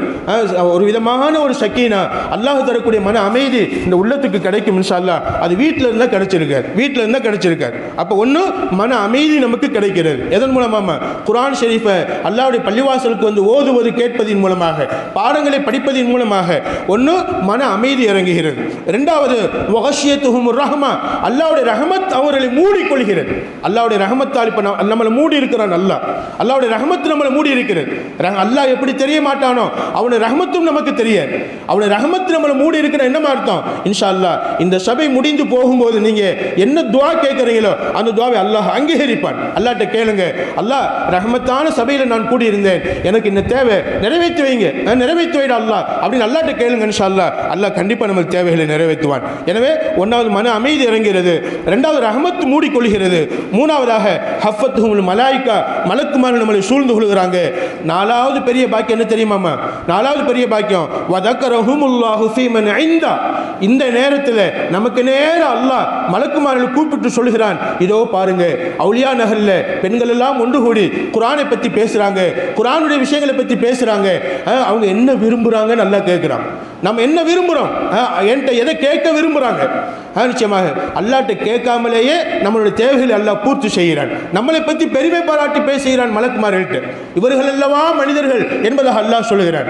அப்போ அல்லாஹ்வுடைய பாராட்டுதல் இந்த சபையில் ஒன்று கூடுவதன் மூலமாக கிடைக்கிறது, குர்ஆனுடைய சபையில் ஒன்று கூடுவதற்கு கிடைக்கிறது. இன்ஷா அல்லாஹ் அவனுடைய பாராட்டுதலை அல்லாஹ் நமக்கும் நசீபாக்கி தந்தருவானாக. எனவே அன்பு தாய்மார்களே, குர்ஆனை ஓதணும், குர்ஆனுடைய சபைகளில் கலந்துக்கிறணும், குர்ஆன் ஷரீஃபை திறமையாக ஓதணும், குர்ஆனை பற்றி தெரிஞ்சுக்கிறணும், குர்ஆனை ஓதணும். இன்னொரு விஷயம் நம்ம குர்ஆனை ஓதணும், இன்னொரு விஷயம் நம்ம சொல்லுங்கம்மா, குர்ஆனை படிக்கணும் இன்ஷா அல்லாஹ், பொருள் வழங்கி படிக்கணும் இன்ஷா அல்லாஹ். அல்லாஹ் அந்த வாய்ப்பை நம்ம எல்லோருக்கும் தந்தல்வானாக. அல்லாஹ் சுப்ஹானஹு வ தஆலா நம்மளுடைய இந்த சபையை ஏற்று குர்ஆன் ஷரீஃபோடு தனிப்பட்ட ஒரு தொடர்பை அல்லாஹ் நமக்கு கொடுத்து, குர்ஆன் ஷரீஃபினால் அல்லாஹ் எப்படி ஜிப்ரீல் அலைஹிஸ்ஸலாம் அவங்களை சிறப்பித்து வைத்தானோ, எப்படி பெருமானார் ஸல்லல்லாஹு அலைஹி வஸல்லம் சிறப்பித்து வைத்தானோ, குர்ஆன் ஷரீஃபின் தொடர்பு இருந்ததினால் ரமலான் மாதத்துக்கு அல்லாஹ் எப்படி சிறப்பை கொடுத்தானோ, ரமலான் மாதத்திலும் லைலத்துல் கத்ருடைய இரவுக்கு அல்லாஹ் எப்படி சிறப்பை கொடுத்தானோ, அதுபோன்று அல்லாஹ் குர்ஆனோடு நமக்கும் ஒரு தொடர்பை தந்து குர்ஆனை படித்து ஓதி குர்ஆனை எந்த நேரமும் ஓதக்கூடிய ஒரு பாக்கியத்தை அல்லாஹ் தந்து தனிப்பட்ட ஒரு சிறப்பை அல்லாஹ் நம் எல்லோருக்கும் தந்தல்வானாக. தனிப்பட்ட சிறப்பு மிக்க மக்களாக நம்மெல்லாம் உருவாகுவதற்கு எல்லாமல் அல்லாஹ் எனக்கும் உங்களுக்கும் நம் எல்லோருடைய குடும்பத்தினருக்கும் இதை கேட்கக்கூடிய அனைவருடைய குடும்பத்தினருக்கும் அல்லாஹ் நசீபாக்கி தந்தல்வானாக என துஆ செய்து விடைபெறுகிறேன். அஸ்ஸலாமு அலைக்கும் வரஹ்மத்துல்லாஹி வபரகாத்துஹு.